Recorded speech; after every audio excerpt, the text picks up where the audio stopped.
मेरा नाम गिरीश वानखेड़े है और आज के इस जयभीम शॉर्ट वीडियो ऐप के इस शो में आप सारे लोगों का स्वागत है। जयभीम शॉर्ट वीडियो ऐप एक ऐसा ऐप है जिसमें यूजर्स सारी दुनिया से 10 सेकंड से 15 सेकंड की वीडियोस डालते हैं और इस ऐप को हमने करीब 8 या 9 महीने पहले लॉन्च किया था इसका और उस ऐप के सिलसिले में कई सारे शोज भी किए हमने, कई सारी एक्टिविटीज़ की, कई सारे इवेंट्स किए और आज करीब 3 या 4 महीने के बाद हम एक संभाषण के सिलसिले में आप सारे लोगों से जुड़ना चाहते थे। उसका कारण ये था कि जब ऐप की बात होती है तो उसमें एंटरटेनमेंट की बात होती है। हमारे इस ऐप में एंटरटेनमेंट के साथ साथ एजुकेशन और एंटरप्रेन्योरशिप भी रही।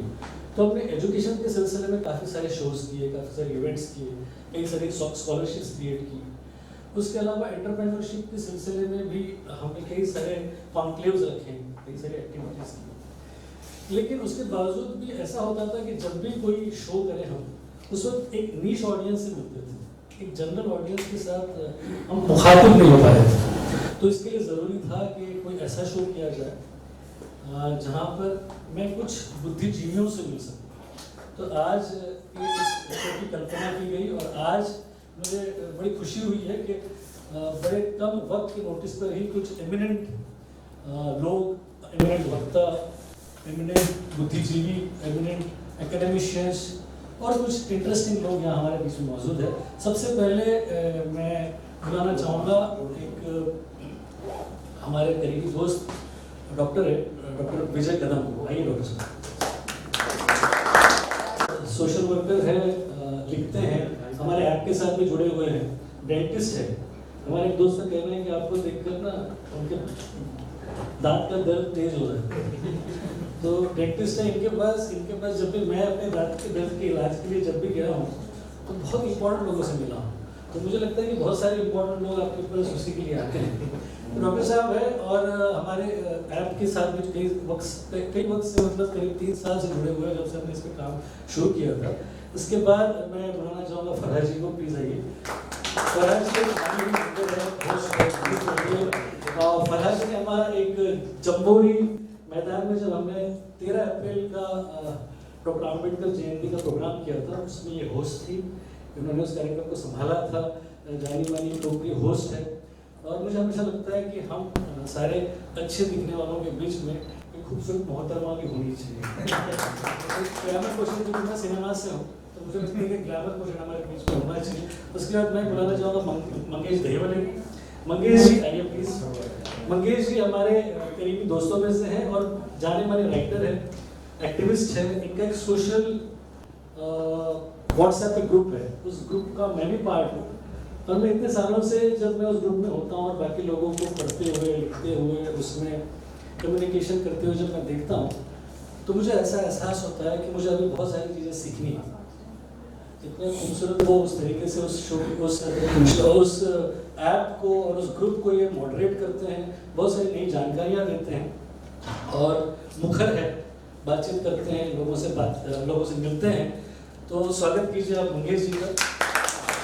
इसके बाद मैं नितिन जी को बुलाना चाहूँगा। नितिन साहब आप आइए, इधर आ जाइए मेरे साथ। नितिन और मेरी मुलाकात मेरे ख्याल से 5 या 7 मिनट की थी, लेकिन उतनी मुलाकात काफ़ी थी ये जानने के लिए कि ये हमारे शो में आए और खूब सारी चीज़ें इनसे हम सीख सकें। सोशल एक्टिविस्ट है, उसके अलावा सोशल मीडिया की इम्पोर्टेंस को जानते हैं, राइट टू सिटीजन राइट के बारे में जानते हैं, ये मुखर रहे हैं। कई बार इनकी वॉइस, इनकी आवाज़ नए माध्यम के जरिए लोगों तक पहुँची है, नए मीडियम को समझते हैं। तो नए मीडियम में नए इंस्ट्रूमेंट्स को लेकर, नए टूल्स को लेकर, नए चर्चाओं में इनका अपना दखल है। तो स्वागत करते हैं हम भाई। और उसके बाद हमारे और एक मित्र हैं तुलसीदास जी, दिखाएंगे, आइए प्लीज तुलसीदास जी प्लीज़ आइए। ये एक माने हुए जर्नलिस्ट हैं, मैंने इनको कहा था एडिटर भी रहे हैं न्यूज़ चैनल के, तो मैंने कहा कि नहीं, आप एडिटर के बजाय जर्नलिस्ट ही लिखा करें तो बेहतर है। तो जर्नलिस्ट भी है और सोशल मीडिया को जानते हैं, कई सालों से कार्यरत है पत्रकारिता में और काफ़ी अच्छा नाम है तुलसीदास जी का। तो मुझे लगता है कि इन सारे लोगों के बीच में जब मैं अपने आप को पाता हूँ तो मुझे लगता है कि मैं बैठ जाता हूँ उससे पहले। मुझे लगता है कि इतने सारे लोगों के बीच में होने के बाद दो तरह के लोग हो सकते हैं, एक वो जो अच्छा सुने और एक वो जो अच्छा बोले। तब ये उन लोगों में से मुझे मालूम है इन लोगों का उसमें शुमार है। मैं इस कार्यक्रम का मॉडरेशन करूँगा। मॉडरेशन के साथ साथ जिन चीज़ों से हम सीखते आए हैं, जो चीज़ें हमने जानी हैं अपने अनुभवों से, मुझे करीब 20 से 25 साल हो गए हैं मेन स्ट्रीम सिनेमा में काम करते हुए, और मैं कुछ चीज़ें ऐसी हैं जो मैं समझता हूँ जो आपके सामने बात करना ज़रूरी है। मैं हमेशा ये मानता हूँ कि जिनके आदर्श बड़े होते हैं वो लोग बड़े होते हैं। सारे लोग इसलिए बड़े हैं क्योंकि हमारे आदर्श डॉक्टर बाबा साहब अम्बेडकर रहे हैं। उनसे बेहतर हमारे लिए किसी चीज़ का कोई भी पर्याय नहीं है। परसों मेरी तरफ स्वप्निल गेडाम है जो IIT में रिसर्च कर रहे हैं, इनसे मेरी मुलाकात हुई। तो इनसे मैं जब बात कर रहा था, ये रिसर्च कर रहे थे किस तरीके से हमारा म्यूज़िक चल रहा है, किस तरीके से मैंने एंटरटेनमेंट में इतना काम किया है। तो मैंने और उनका एक प्रश्न था उसमें कि क्या आपको जब आप एंटरटेनमेंट में काम कर रहे हो तो क्या आपको दिक्कतें आई हैं, और अगर वो आई तो क्या बहुत खतरनाक दिक्कतें थी कि वो ठीक ठाक दिक्कतें थी। तो मैंने उनसे कहा था कि मुझे कोई दिक्कत नहीं है, क्योंकि आदर्श हमारे डॉक्टर अम्बेडकर रहे हैं और उनकी जीवनी को अगर हम देखें तो उन्होंने किसी भी दिक्कतों की कोई बात ही नहीं की। उन्होंने सिर्फ काम किया, उन्होंने लिखा, फिलोसोफर रहे, इकोनॉमिस्ट रहे, जर्नलिज्म किया, सारी चीज़ें की उन्होंने, कॉन्स्टिट्यूशन लिखा। लेकिन उनके सारे कामों में अगर हम देखें तो उस वक्त के सिलसिले में और आज के सिलसिले में बहुत ज़्यादा फर्क है। उन्होंने उस वक्त इतने सारी रुकावटों के बावजूद भी अपने लक्ष्य को पा लिया। तो मुझे लगता है कि हमारे जब आदर्श डॉक्टर अम्बेडकर है तो हमारे लिए कोई भी चीज़ नामुमकिन नहीं है। आज जितने भी लोग यहाँ पर हैं सारे अपने अपने क्षेत्रों में बड़ा नाम रखते हैं, ऊंचा काम उन्होंने किया है। मैं शुरुआत कर रहा हूँ, इसका नाम हमने संभाषण इसलिए रखा क्योंकि हम एक्चुअली सारे भाषण करने वालों की जमात से आते हैं। बहुत सारे भाषण करते हैं हम लोग, जब भी बुलाया जाता है तो हमको माइक की आदत है और हम भाषण करते हैं। आज हम चाहते थे कि संभाषण करें, सिलसिला रखें बातचीत का। तो एक माइक आप इधर दे दीजिएगा जिससे कि हम साथ में भी हमारे साथ संभाषण में शामिल हो सकते हैं। तो आज का विषय जो है वो डॉक्टर बाबा साहब अम्बेडकर वर्तमान परिप्रेक्ष्य, ये हमारा विषय है। और परिप्रेक्ष्य में अगर हम करते हैं आज के वर्तमान में, तो आज बहुत सारी चीज़ें बदल गई है, बहुत सारी चीज़ें, और हर क्षेत्र में अगर हम बात करें, मैं जो कि एंटरटेनमेंट से हूँ तो मैं अगर एंटरटेनमेंट की बात करूँ तो बाबा साहब के फोटोग्राफ के साथ एक 14 अप्रैल का गाना शूट होता है और वो झुंड में दिखाई देता है। उसके अलावा सोशल मीडिया में अगर मैं करीब 40 ग्रुप का पार्ट हूँ तो उसमें से कम 15 ग्रुप ऐसे हैं जो डॉक्टर बाबा साहब अम्बेडकर के अनुयायियों के, जो व्हाट्सएप के ग्रुप्स हैं। फेसबुक पर अगर मैं जाता हूँ तो मुझे एक दिन में कम से कम 3 या 4 पोस्ट ऐसी मिलती हैं जो डॉक्टर बाबा साहब अम्बेडकर से मुखातिब है। तो अगर मैं सोशल हैंडल्स की बात करूँ, अगर मैं रेडियो पे देखता हूँ, अगर मैं टेलीविज़न पे बात करता हूँ, तो मुझे टेलीविज़न में 3 साल से ऐसे शोज मिल रहे हैं जिसे हम शिंदे शाही कह सकते हैं, या जिसे हम डॉक्टर अम्बेडकर जयंती पर खास 1 घंटे का कमर्शियल प्रोग्राम रखा जाता है जो डॉक्टर बाबा साहब अम्बेडकर के गीतों में होता है। तो उसमें हमारी TRP में भी हमारा कितना महत्व है, ये आज उसकी सुगमता सारे लोगों को आ गई है, उसकी गूंज सारे लोगों के बीच में है। तो ये सारे जो अलग अलग माध्यम है, जहाँ प्रिंट में हम अगर बात करें अखबारों में, तो हमारे तरीके के, हमारे से बेहतर लिखने वालों की संख्या हमारे समाज के लेखकों में बढ़ गई है। आज बहुत सारे लेखक ऐसे जो अंग्रेजी में लिख रहे हैं, बड़े मैगजीन्स में लिख रहे हैं, बड़े अखबारों में लिख रहे हैं। तो हम अगर सारे कम्युनिकेशन की बात करें वर्तमान परिप्रेक्ष्य में, तो print, television, social media, radio, outdoors, आप कोई भी कम्युनिकेशन का माध्यम लीजिए, सारे ही माध्यमों में डॉक्टर अम्बेडकर का दखल है, उनका सिलसिला है। और उनकी मौजूदगी है, और ये मौजूदगी बड़ी फ़ख्र करने वाली है। तो मैं सबसे पहले शुरुआत करता हूँ फरहा जी के साथ। फरहा, कैसा लग रहा है, मतलब किस तरीके से? सर, जैसे आपने बताया कि मतलब वो लोग बड़े होते हैं जिनके आदर्श बड़े होते हैं, तो मुझे लगता है कि इतने सारे सालों में जब मैं काम कर रही हूँ न्यूज़ इंडस्ट्री में, तो इसको मैं पास से देख पा रही हूँ, क्योंकि बहुत सारी चीज़ें ऐसी हमारे आसपास होती रहती है जिसमें हर दिन या फिर हर सेकंड हम बोलेंगे जहाँ पे डॉक्टर बाबा साहेब अम्बेडकर ने जो हमें संविधान दिया है उसका रिलेवेंस आता है। और उसके अलावा मतलब ये बस आज ही के जो वर्तमान है, वर्तमान में नहीं बल्कि अगले आने वाले कई सालों तक ये जो रिलेवेंस है वो आता रहेगा, और तब तक मतलब कई सालों तक, हजारों सालों तक ये रिलेवेंस वैसा ही रहेगा जैसे आज भी हमें दिखाई देता है, आज भी हम महसूस करते हैं।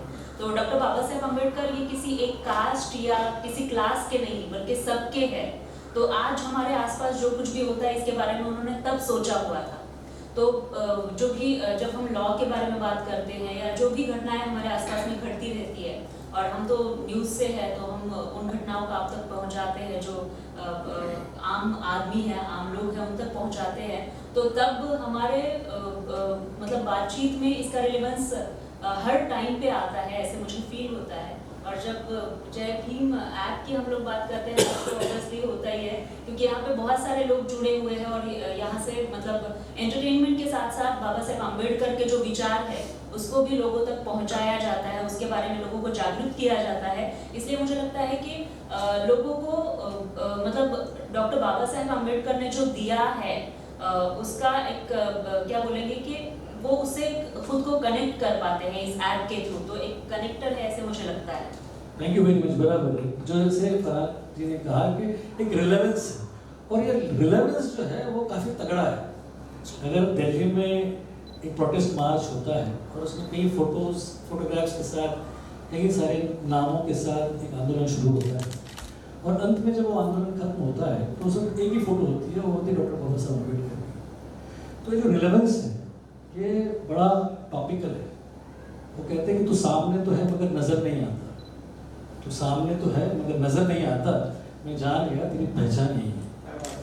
तो ये इसलिए वो हर जगह मौजूद होते हैं। आपके बारे में जब हम बात करते हैं तो रिलेवेंस जो फरहा जी ने कहा वो टेलीविज़न पे न्यूज़ माध्यम से है, लेकिन उसके अलावा मुझे लगता है कि जो प्रसार माध्यमों के अलावा जो रोज़मर्रा की जो हमारी गतिविधियाँ हैं, जहाँ पर कई लोग ऐसे हैं जो अपने एक हफ्ते का एक दिन किसी तरीके से गोइंग बैक टू सोसाइटी, समाज को देने के लिए कार्यरत हैं, ऐसे कई लोगों को मैं जानता हूँ। उसमें से एक डॉक्टर कदम भी हैं। डॉक्टर कदम, आप बताइएगा कि आपको किस तरीके का रिलेवेंस के साथ साथ जिस तरीके की आपकी सोशल रिस्पॉन्सिबिलिटी की भूमिका रही है उस पर आप प्रकाश डालिए। बहुत बहुत धन्यवाद गिरीश जी, आपने एक अलग तरीके से आज बाबा साहब को सबके सामने रखा है। बाबा साहब का आधुनिक दृष्टिकोण हम बोल सकते हैं इसको, या आधुनिक परिप्रेक्ष्य की भाषा में आज बाबा साहब कैसे रिलेवेंट है, ये टॉपिक पे हम बात कर रहे हैं। और मुझे लगता है कि आप बाबा साहब का कोई भी एक सेंटेंस ले लो, वो आधुनिक दृष्टिकोण है। कोई भी एक सेंटेंस ले लो, उनके बुक्स से, उनके स्पीचेस से उन्होंने हमेशा आधुनिकता की बात की है। मतलब मुझे उनका सबसे अच्छा एक सेंटेंस मुझे बहुत भाता है कि cultivation of mind is the ultimate aim of human existence. ये मुझे लगता है कि हम सारे लोगों ने अपनी नोटबुक्स में भी लिखा होगा, ये इतना इतना इतना पॉपुलर है। मतलब एक ही भाषा में उन्होंने पूरी दुनिया को समेट लिया है कि हम हमेशा सोचते हैं कि 450 अब्ज साल पहले ये पृथ्वी का, ब्रह्मांड का निर्माण हुआ, और उसमें से खाली जो ह्यूमन है वो अलग क्यों हुआ, वो कहीं क्यों बोल पाता है, वो खुद को क्यों डेवलप कर रहा है। तो बाबा साहब ने उसका एक ही लाइन में बोल दिया है कि कल्टीवेशन ऑफ माइंड, अगर हम हमारा मन कल्टीवेट करेंगे तो ही हम इंसान हैं। जैसे आप सब लोग अभी जानते हैं कि एक लड़की को बड़ी बेरहमी से मारा गया, उसके टुकड़े टुकड़े कर दिए गए, और बाबा साहब एक जमाने में एक ऐसे मकाम पे वो थे कि अगर वो चाहते तो इस देश के टुकड़े हो सकते थे। आप जानते थे कि जब उन्होंने बुद्ध धर्म स्वीकारा तो बहुत सारे लोग उनको बहुत लालच दे रहे थे, हमारे धर्म में आ जाओ, हमारे धर्म में आ जाओ, हम आपको ये देंगे, हम आपको वो देंगे। या दूसरा मैं एग्जाम्पल आपको बता दूं कि जब महात्मा गांधी जी ने अनशन पे बैठे थे, जो बाबा साहब ने बड़े लड़के जीत के आए थे कम्युनल अवार्ड, जिसमें स्पेशल रिजर्वेशन थे। बाबा साहब ने अपनी पूरी विद्वत्ता, अपनी जिंदगी दांव पे लगा के राउंड टेबल कॉन्फ्रेंस से उन्होंने वो जीत के आए थे, और उसी बात को लेके महात्मा गांधी नाराज थे और वो अनशन पे बैठे और उन्होंने प्राण त्यागने की बात की थी। तो बाबा साहब ने जो कुछ अपने समाज के लिए, एक समय में उनका ये कहना था कि आप मुझे फांसी दे दो, मेरा समाज का मैं नुकसान नहीं करूंगा। बट बाद में जब बात बहुत आगे बढ़ी तो उनको लगा कि नहीं, महात्मा जी के प्राण भी हमारे देश के लिए अमूल्य है, हमें प्राण लेने वाला नहीं, प्राण बचाने वाला होना चाहिए। तो उन्होंने उनके प्राण बचाए। मुझे नहीं लगता कि आज के तारीख में भी और आने वाले समय में भी इतना बड़ा महान त्यागी, प्रेम, कंपैशन, फ्रेंडशिप वाला कोई आदमी इस धरती पे पैदा हुआ है। तो ये बाबा साहब का रिलेवेंस है आज की तारीख में। आप कोई भी उनका एक सेंटेंस ले लो और आपको पता चलेगा कि बाबा साहब का आधुनिक दृष्टिकोण आज भी क्यों हम सबको एप्लीकेबल है। Thank you very much doctor साहब, सही है। इतनी उम्दा बात चीज़ें हमेशा होती है, वो रिलेवेंस आपके पास हमेशा होता है, वो कभी खत्म नहीं होता, और उसको देखने का हमारा नजरिया होता है, किस तरीके से उसमें क्या ढूंढते हैं, हम उसमें सॉल्यूशन ढूंढ रहे हैं कि प्रॉब्लम ढूंढ रहे हैं। वो शायर कहता है कि सब अपने अपने करीने से है मुंतजिर उसके, सब अपने अपने करीने से है मुंतजिर उसके, किसी को शिकायत तो किसी को शिकायतें करनी, तो कोई शिकायत करता है, कोई शिकायतें करता है, लेकिन सारे लोगों की अपनी रिस्पॉन्सिबिलिटी है कि वो देखता किस तरीके से। तो प्रॉब्लम को देखने के अलावा जिस तरीके से इसका सोशल एंगल है और पॉलिटिकल एनालिसिस के अलावा आज के परिप्रेक्ष्य में जब हम देखें तो रिलेवेंस बढ़ता ही क्या है। मैं मंगेश से बात करना चाहूँगा कि जिस तरीके से आप आज सोशल मीडिया पर देख रहे हो, व्हाट्सएप के ज़माने में देख रहे हो, सोशल हैंडल्स पर देख रहे हो, तो जिस तरीके से प्रैक्टिकल लाइफ में इन्होंने इसको टेलीविजन पर देखा, डॉक्टर कदम साहब ने उसको पास के पॉलिटिकल स्पैन में भी देखा और आज के सोशल एंगल्स में भी देखना है। तो किस तरीके से आप देख रहे हो आज के आधुनिक युगों में जो माध्यम है, जिसमें आप काफ़ी डोमिनेट रहे हैं उस माध्यम से, उसमें आप किस तरीके से देख रहे हो डॉक्टर अम्बेडकर का अम्बेडकरिज्म? मेरे ख्याल से जो टॉपिक है, जो आप जो सवाल यहाँ उठाया है, उसमें बहुत मतलब रिलेशन है, क्योंकि जब हम बाबा साहब की बात करते हैं तो उसमें जो उन्होंने जो मूल्य दिए हैं, वो मूल्य जो है वो टाइमलेस है। तो जब तक वो मूल्य पूरी तरह इंसानों में उतरते नहीं है, तब तक बाबा साहब का रिलीजियस रहने वाला है। तो ऐसे कौन से मूल्य है कि जिससे हम समझ सकते हैं कि बाबा साहब का मूल्य भारत के लिए है, भारत के बाहर है, हर कम्युनिटी के लिए है। जब तक हम नहीं समझते तो सोशल मीडिया क्या रोल प्ले कर रहा है उसमें, उसको समझना अपने लिए बड़ा इजी हो जाएगा। तो जैसे न्याय एक ऐसा मूल्य है कि जिसकी प्रासंगिकता आज भी है, कल भी है, हमेशा रहेगी। जैसे मानवता है, जिसको मराठी में मानुषकी कहते हैं, उसका जो रिलीवेंस है वो आज भी है, कल भी है, और जब तक इंसान है इस धरती पे तब तक रहेगा। जो समता की बात है, उसका मूल्य आज भी है, कल भी रहेगा। तो आधुनिक या मतलब प्राचीन ऐसा तो हम मतलब बात कर सकते हैं, लेकिन जो बाबा साहब का रिलीवेंस है वो जब तक ऐसा बोलते थे, जब तक सूरज चांद रहेगा बाबा तेरा नाम रहेगा। तो क्यों बाबा का नाम रहेगा? क्योंकि उन्होंने जो मूल्यों के लिए काम किया है वो किसी का पेट भरने के लिए काम नहीं किया है, तो एक ह्यूमन डिग्निटी के लिए काम किया। और उन्होंने देखा, उनकी सबसे बड़ी जो समझ थी वो थी कि जब तक एक इंसान दूसरे इंसान के साथ उचित व्यवहार नहीं करता है, तब तक जो है इस संसार में शांति, सुख और समृद्धि नहीं आ सकती। बहुत अच्छा। तो एक इंसान को दूसरे इंसान से तोड़ने की बहुत सारी चीजें, एक होती है जात, एक होता है धर्म, एक होती है आपकी राष्ट्रीयता, और एक होती भाषा, एक होता है प्रदेश, और ऐसे बहुत सारी चीजें जो है वो एक इंसान को दूसरे इंसान से तोड़ती है। तो अगर बाबा साहब के परफेक्शन हम देखेंगे तो उनके जीवन का जो उद्देश्य था कि संसार को एक कम्युनिटी बनाना। अभी इस शब्द की तरफ आप गौर कीजिए, कम्युनिटी। क्योंकि इसी का जो संदर्भ है सही वो यहाँ पे आने वाला है। जो कम्युनिटी है वो कम्युनिटी कब बनती है, जब कम्युनिकेशन होता है। क्या बात, बहुत सुंदर। और कम्युनिकेशन से क्या होता है कि लोग जो है वो कुछ चीजों को कॉमनली एक्वायर करते हैं। क्या बात। 3 शब्द की तरफ आप ध्यान दीजिएगा, कॉमन, कम्युनिकेशन और कम्युनिटी।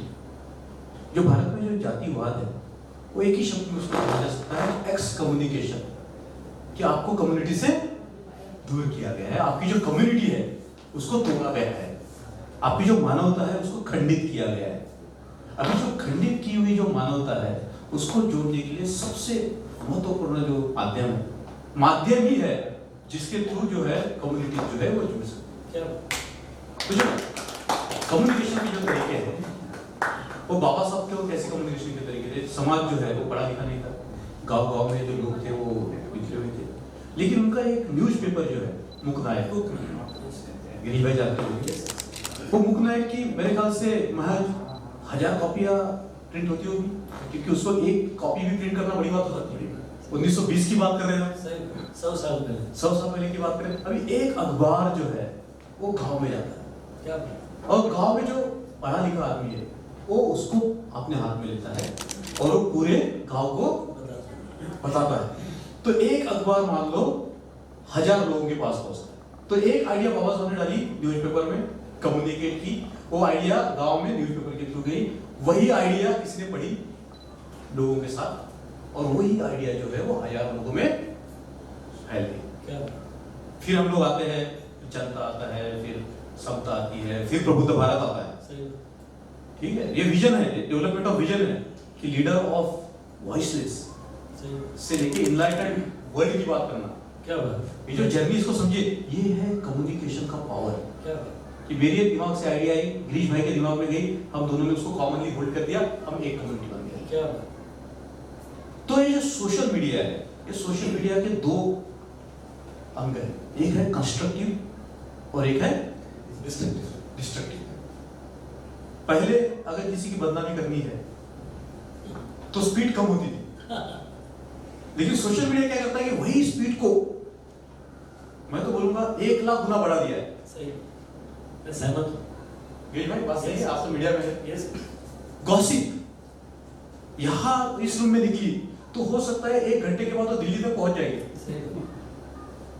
क्योंकि सोशल मीडिया का सबसे बड़ा डिसएडवांटेज है स्पीड, लेकिन उसका एक बहुत बड़ा एडवांटेज है कि बहुत जल्दी कोई भी आइडिया जो है वो बहुत सारे लोगों के दिमाग में पहुंच जाती है। जैसे ये भारत की बारे में बात करते हैं, सोशल मीडिया के बारे में बात करते हैं, तो बहुत सारे लोगों को मैं जानता हूं जो भारत के बाहर रहते हैं, और उन्होंने सिर्फ जो है वो कभी गूगल में कभी आ गया, उनके पास अम्बेडकर वर्ड आ गया, उन्होंने उसको गूगल कर दिया। तो जब उन्होंने page after pages after pages after pages देखे तो दे वर बैम्बूज्ड, तो समझ में नहीं आ रहा है कि क्या हो रहा है, कौन आदमी, हम इसके बारे में क्यों नहीं जानते हैं, ये क्या चीज है। तो क्या हो गया था कि बाबा साहब को भी बहुत सारे समय तक भारत में एक्सकम्युनिकेट किया गया था। भारत के सबसे बड़े इकोनॉमिस्ट बाबा साहब अम्बेडकर रहे हैं, कि जो पहले ऐसे इंसान है भारत के कि जिन्होंने बाहर से कोलंबिया यूनिवर्सिटी से इकोनॉमिक्स की डिग्री लेके आए, डॉक्टरेट, सबसे पहले इंसान है। आज जो हम भारत की डेवलपमेंट देखते हैं उसकी जो नींव है, हम तो सिर्फ देखते हैं कि बाबा साहब ने संविधान लिखा तो बहुत बड़ा काम किया, लेकिन जो भारत की जो आर्थिक नींव है वो बाबा साहब ने है।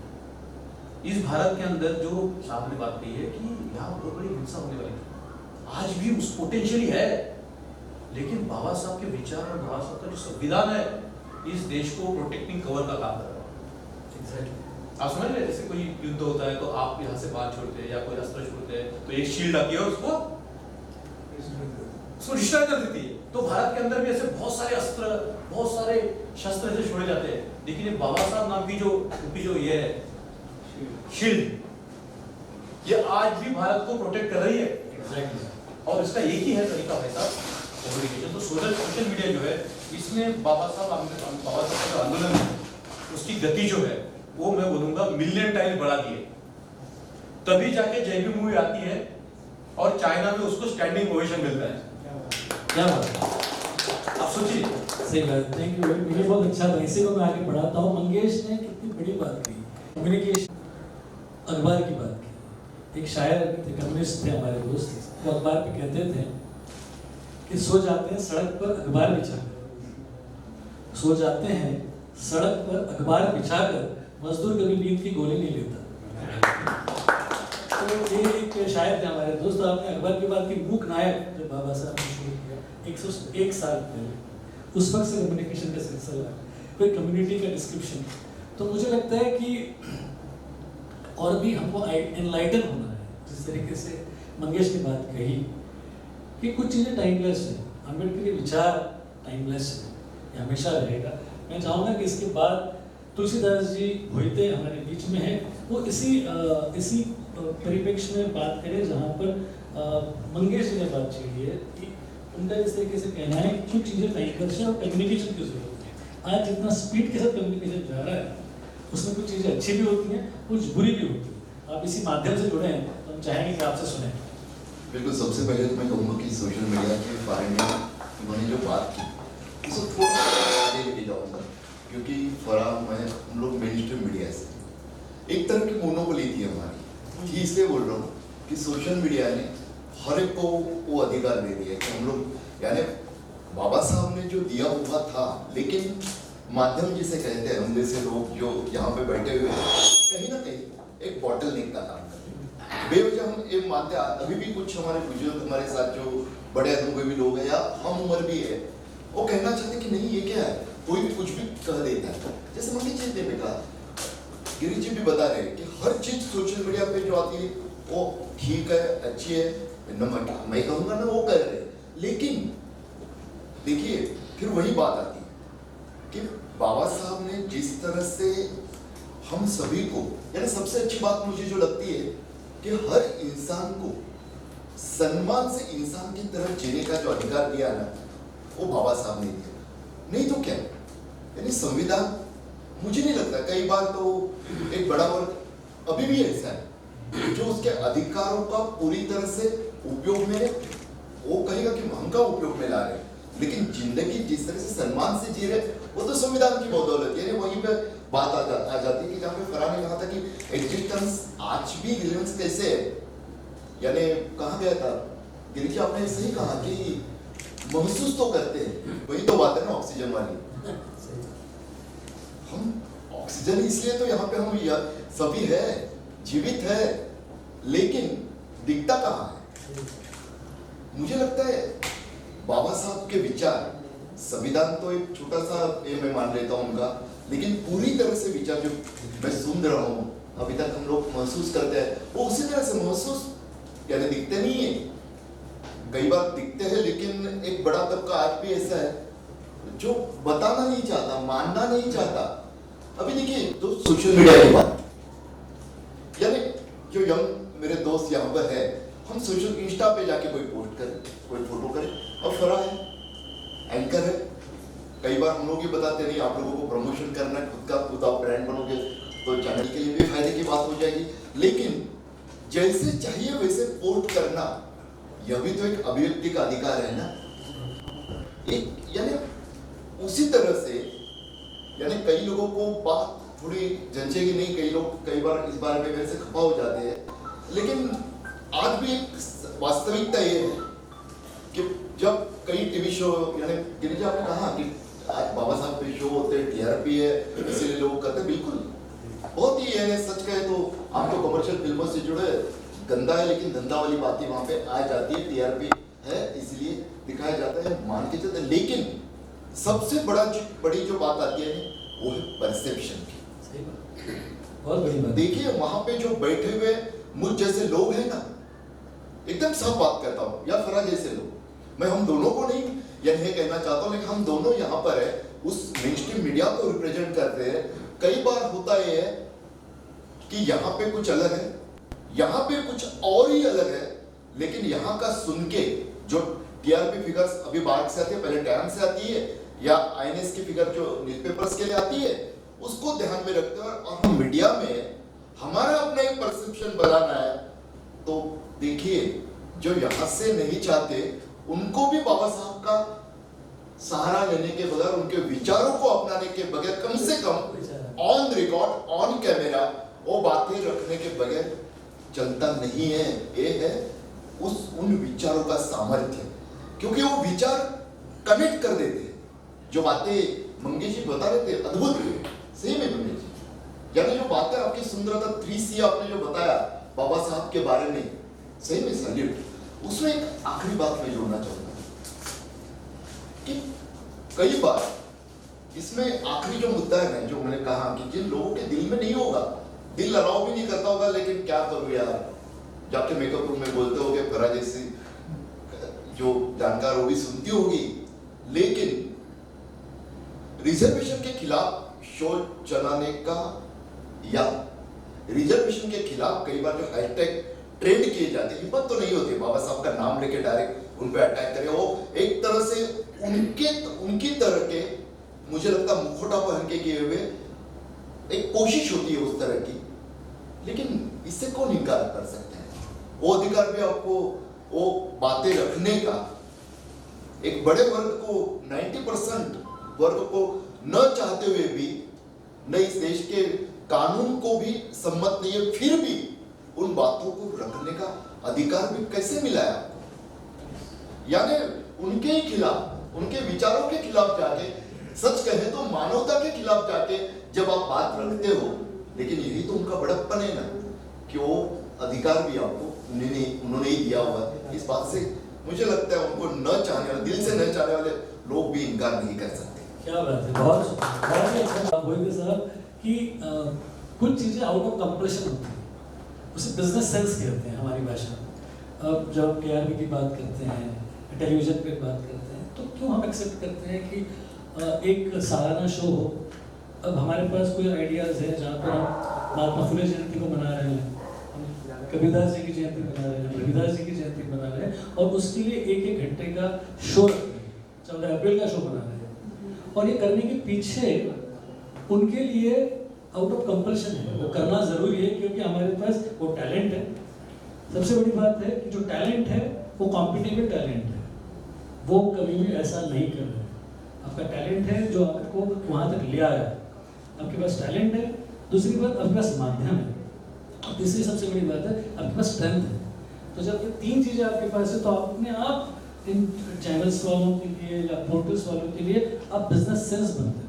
तो हमको इस बात का हमेशा गर्व होना चाहिए कि जो बातचीत हम लोगों की होती हैं एक दूसरे से, या जो कम्युनिकेशन से हमने बात शुरू किया था हमारा विषय, और अब हम यहाँ तक पहुँच पाए हैं कि कमर्शियल जो एंटिटीज़ हैं जो ये तय करती है कि क्या दिखाया जाए या क्या परोसा जाए कॉमन पब्लिक को, उस एंटिटीज़ में भी हम बहुत महत्वपूर्ण दखल रखते हैं, और ये बड़े गर्व की बात है।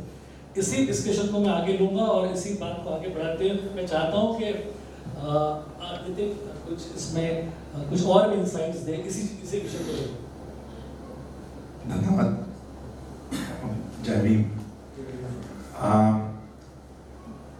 जो कम्युनिकेशन का जो फंडामेंटल डेफिनेशन है वो बाबा साहब ने सोसाइटी के साथ जोड़ के ऐसे बोला है कि सोसाइटी लिव्स इन कम्युनिकेशन। अब जब सोसाइटी लिव्स इन कम्युनिकेशन, तो हम देखेंगे दुनिया में बहुत सारे समाज है, सोसाइटीज है, हाउ डू दे लिव। तो बाबा साहब उसके आगे जाके बोलते हैं, तो वो कहते हैं कि the change happening at one place, if that is communicated to other place,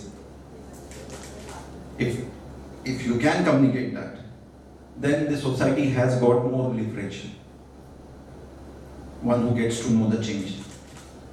अब इसी फंडामेंटल डेफिनेशन को लेके हम मॉडर्न पर्सपेक्टिव जो है उसको डिफाइन करने की कोशिश यदि करते हैं 1950s के बाद, तो जो चेंज जो है हमारे तक पहुंचा है, यदि सरकारें गई है आई है, सरकारों ने कुछ पॉलिसीज प्रोग्राम्स इम्प्लीमेंट किए हैं, या फिर हमारे यहाँ तक समाज में जो भी घटनाएं होती है उनका जो समाज में जो चेंजेस होते हैं उसका जो हमें प्रतिबिंब मिला है, तो हम देखते हैं कि सबसे पहले जो प्रिंट मीडिया है, उस प्रिंट मीडिया का जो है एक दौर रहा है। प्रिंट मीडिया की अपनी एक स्पीड रही है, उसके बाद आया है electronic media. Now see that जो चेंज हुआ है मीडियम में, प्रिंट से लेके इलेक्ट्रॉनिक में, क्या चेंजेस आए इसके पीरियड? 80s का दशक था जहाँ पे हमारे यहाँ जो है इंदिरा गांधी की गवर्नमेंट थी, और इस गवर्नमेंट के चलते हमारे यहाँ टेलीविजन है, इलेक्ट्रॉनिक। तो क्या चेंज हुआ? आपको परसेप्टिबल चेंज वहां पे नहीं दिखेगा क्योंकि मोनोलिथिक गवर्नमेंट्स थी तब। लेकिन जब ये इलेक्ट्रॉनिक मीडिया सोशल मीडिया की तरफ दौड़ रहा है या वहां पे चेंजेस आते हैं, तो हमें कौन से चेंजेस जो है भारत में और भारत के बाहर देखने को मिलता है? तो 90s में सबसे पहले साउथ कोरिया की गवर्नमेंट गिरी है because of social media change. मेरी mynews.com जो कि पोर्टल जिसने इंडिविजुअल को जर्नलिस्ट बना दिया, और साउथ कोरिया का जो एक्सपेरिमेंट है वो एक्सपेरिमेंट क्यों आया? आपने गाना सुना होगा गांगनाम स्टाइल। तो ये जो गांगनाम जो एरिया है, ये गांगनाम एरिया में दुनिया की सबसे पहले 100 Mbps की ब्रॉडबैंड आई, और वहां से ब्रॉडकास्ट होना चालू हो गया न्यूज जो टेक्सचुअल है, विजुअल है। और कोरिया जो है जिसकी पॉपुलेशन महाराष्ट्र की पॉपुलेशन की इक्विवेलेंट है 10 करोड़ के करीब, वहां पे लोगों ने मोबाइल में न्यूज देखना पहली बार चालू किया, और यहाँ पे उनके पास आया एक तरह का एहसास कि मैं अपना जो है चेंज ला सकता हूँ, वो मैं अपने वोट से ला सकता हूँ। तो यहाँ पे जो गवर्नमेंट है वो सतर्क हो गई। अब हमारे यहाँ जो सोशल मीडिया आई उसके बाद भारत की बात करते हैं, तो 2007 में आपको पता होगा कि धीरे धीरे जो है हमारे यहाँ मोबाइल आना चालू हो गया, और वहाँ से फिर लोगों ने हमारे यहाँ एक गवर्नमेंट के खिलाफ जो आक्रोश है इंडिविजुअल लेवल पे वो होना चालू हुआ। तो ये जो मूवमेंट था दिल्ली में, जो मूवमेंट आपने देखा है, सबने देखा है, तो उसने लोगों के बीच में एक एक्सपेक्टेड चेंज का जो है एक क्वेश्चन डाला कि कैसा एक्सपेक्टेड चेंज हो सकता है। तो जब प्रिंट मीडिया से इलेक्ट्रॉनिक मीडिया में जब चेंज हुआ, तो वहाँ पे हम कोई ऐसा बहुत बड़ा चेंज हम इंडिया में देखते नहीं है, लेकिन प्रिंट मीडिया से इलेक्ट्रॉनिक मीडिया से जब सोशल मीडिया में चेंजेस आए, तो हम देखते हैं कि there was a time when the government started feeling कि ये जो चेंज है, ये चेंज उनको भी उखाड़ के फेंकेगा। अब now what's next, what is the relevance of Baba Saheb going ahead? तो इसमें हम बाबा साहब के कुछ फंडामेंटल इश्यूज को देखते हैं। बाबा साहब बोलते हैं कि जो सोसाइटी लिबरेटेड ने जो कम्युनिकेट करती है दूसरों के साथ, वो हमेशा ही जो है वो ओवर पावरिंग होती है। और बाबा साहब को तो हम स्ट्रेटेजिस्ट मान सकते हैं कि जो जिनके बदौलत हमारे को भारत का संविधान जो एक फ्रेमवर्क मिला है, स्ट्रेटेजी का फ्रेमवर्क है। तो मॉडर्न टाइम्स में हमें यही सोचना पड़ेगा कि फंडामेंटली बाबा साहब कैसे सोचते थे, उसको हम उजागर करें, उसकी तरफ जाएं। सभी जो मूलभूत चीजें हैं उनको फिर से एक बार दोहराएं। मीडियम्स चेंज हो सकते हैं, लेकिन जो फ्रेमवर्क है, फ्रेमवर्क बहुत ही व्यापक है। और सोशल मीडिया के बाद जो चीज़ें आ रही है, आप गूगल पे की बात कर रहे हैं अभी, तो वो गूगल पे जो है वो आपके मोबाइल पे आ गया है। अब आपको आपके कम्युनिकेशन के पॉइंट्स मिलेंगे, you will earn, individuals will start getting.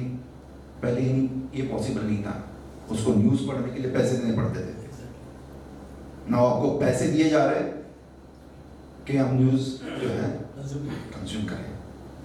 Thank you very much. बहुत इंसाइट का कहना, और जिस तरीके से इंसाइट्स दिए साउथ कोरिया के बारे में बताया, मुझे लगता है कि एक बच्ची खुश हो जाएगी। फॉलो करती है, श्वेता नाम है, वो उसको के ड्रामास पसंद है, उसके अलावा BTS उसको पसंद है। तो मैं आपको बता दूं कि ये जो के ड्रामाज है, जो आज का मॉडर्न परिप्रेक्ष्य में अगर साउथ कोरिया में इतना सारी जो क्रांति हुई है कम्युनिकेशन को लेकर या फिल्मों को लेकर, तो जॉन बॉन्ग हू जो डायरेक्टर थे, जिन्होंने स्नोपियर्सर्स नाम की एक फिल्म बनाई थी, जो उस वक्त साउथ कोरिया की सबसे महंगी फिल्म थी, वो हिट थी। इसके बाद वो हॉलीवुड जाने के बाद उन्होंने पैरासाइट बनाई। अब पैरासाइट में भी बहुत खूबसूरत तरीके से क्लास कॉन्फ्लिक्ट को दिखाया गया है, और उसी को ऑस्कर मिला उसके बाद ऑब्वियसली हम अपने देश में भी बुरी तरीके से पैरासाइट्स बनाएंगे, हमारी आदतें रही हैं कि हम ऑस्कर्स की फिर रिमिक्स बनाते हैं। लेकिन ये ज़रूर है कि जिस तरीके से कम्युनिकेशन बढ़ता रहा है और इन्होंने जिस तरीके से उसके इंसाइट्स के बारे में बताया, कम्युनिकेशन वहीं तक सीमित नहीं है, उसके अलावा भी उसके पर्याय है। और डॉक्टर बाबा साहब अम्बेडकर के बारे में सिर्फ वर्तमान परिप्रेक्ष्य में अगर हम बात करें तो संबोधन कम्युनिकेशन के साथ साथ कई सारी चीज़ें ऐसी हैं जो अपने आप उभर के आई हैं। आज मंगेश जब बात करते हैं तो मंगेश का एक ग्रुप है, वर्चुअल रीडिंग ग्रुप, जहाँ पर वो डॉक्टर बाबा साहब अम्बेडकर के साहित्य के अलावा और भी कई सारे साहित्यिक की चीज़ों का जिक्र करते हैं, उसका डिस्कशन करते हैं और एक प्रकार से नए आयाम देते हैं। इस पर मैं चाहूँगा कि मंगेश से बात करें। उस गिरीश भाई, जैसे कि आपका जो जेबी में आपका जो ये उद्देश्य है कि एजुकेशन करना, और एजुकेशन जो है उसके बगैर जो है वो जो कल्टीवेशन ऑफ माइंड है वो नहीं हो सकता। और अगर कल्टीवेशन ऑफ माइंड ये सिर्फ एक समुदाय की जिम्मेवारी नहीं है, वो हर एक इंसान की जिम्मेवारी है कि वो अपने माइंड को कल्टीवेट करे, उसको वो जो उत्क्रांत करे, हाईली इवॉल्व्ड। तो आइडियाज जो है वो रिवॉल्यूशन वाली है। ये वर्ड रिवॉल्यूशन ही आइडिया से आया है। अगर हम ये वर्ड रिवॉल्यूशन का अगर हिस्ट्री देखेंगे तो जब गैलीलियो ने जब चैलेंज किया था कि जो अर्थ है वो सूरज के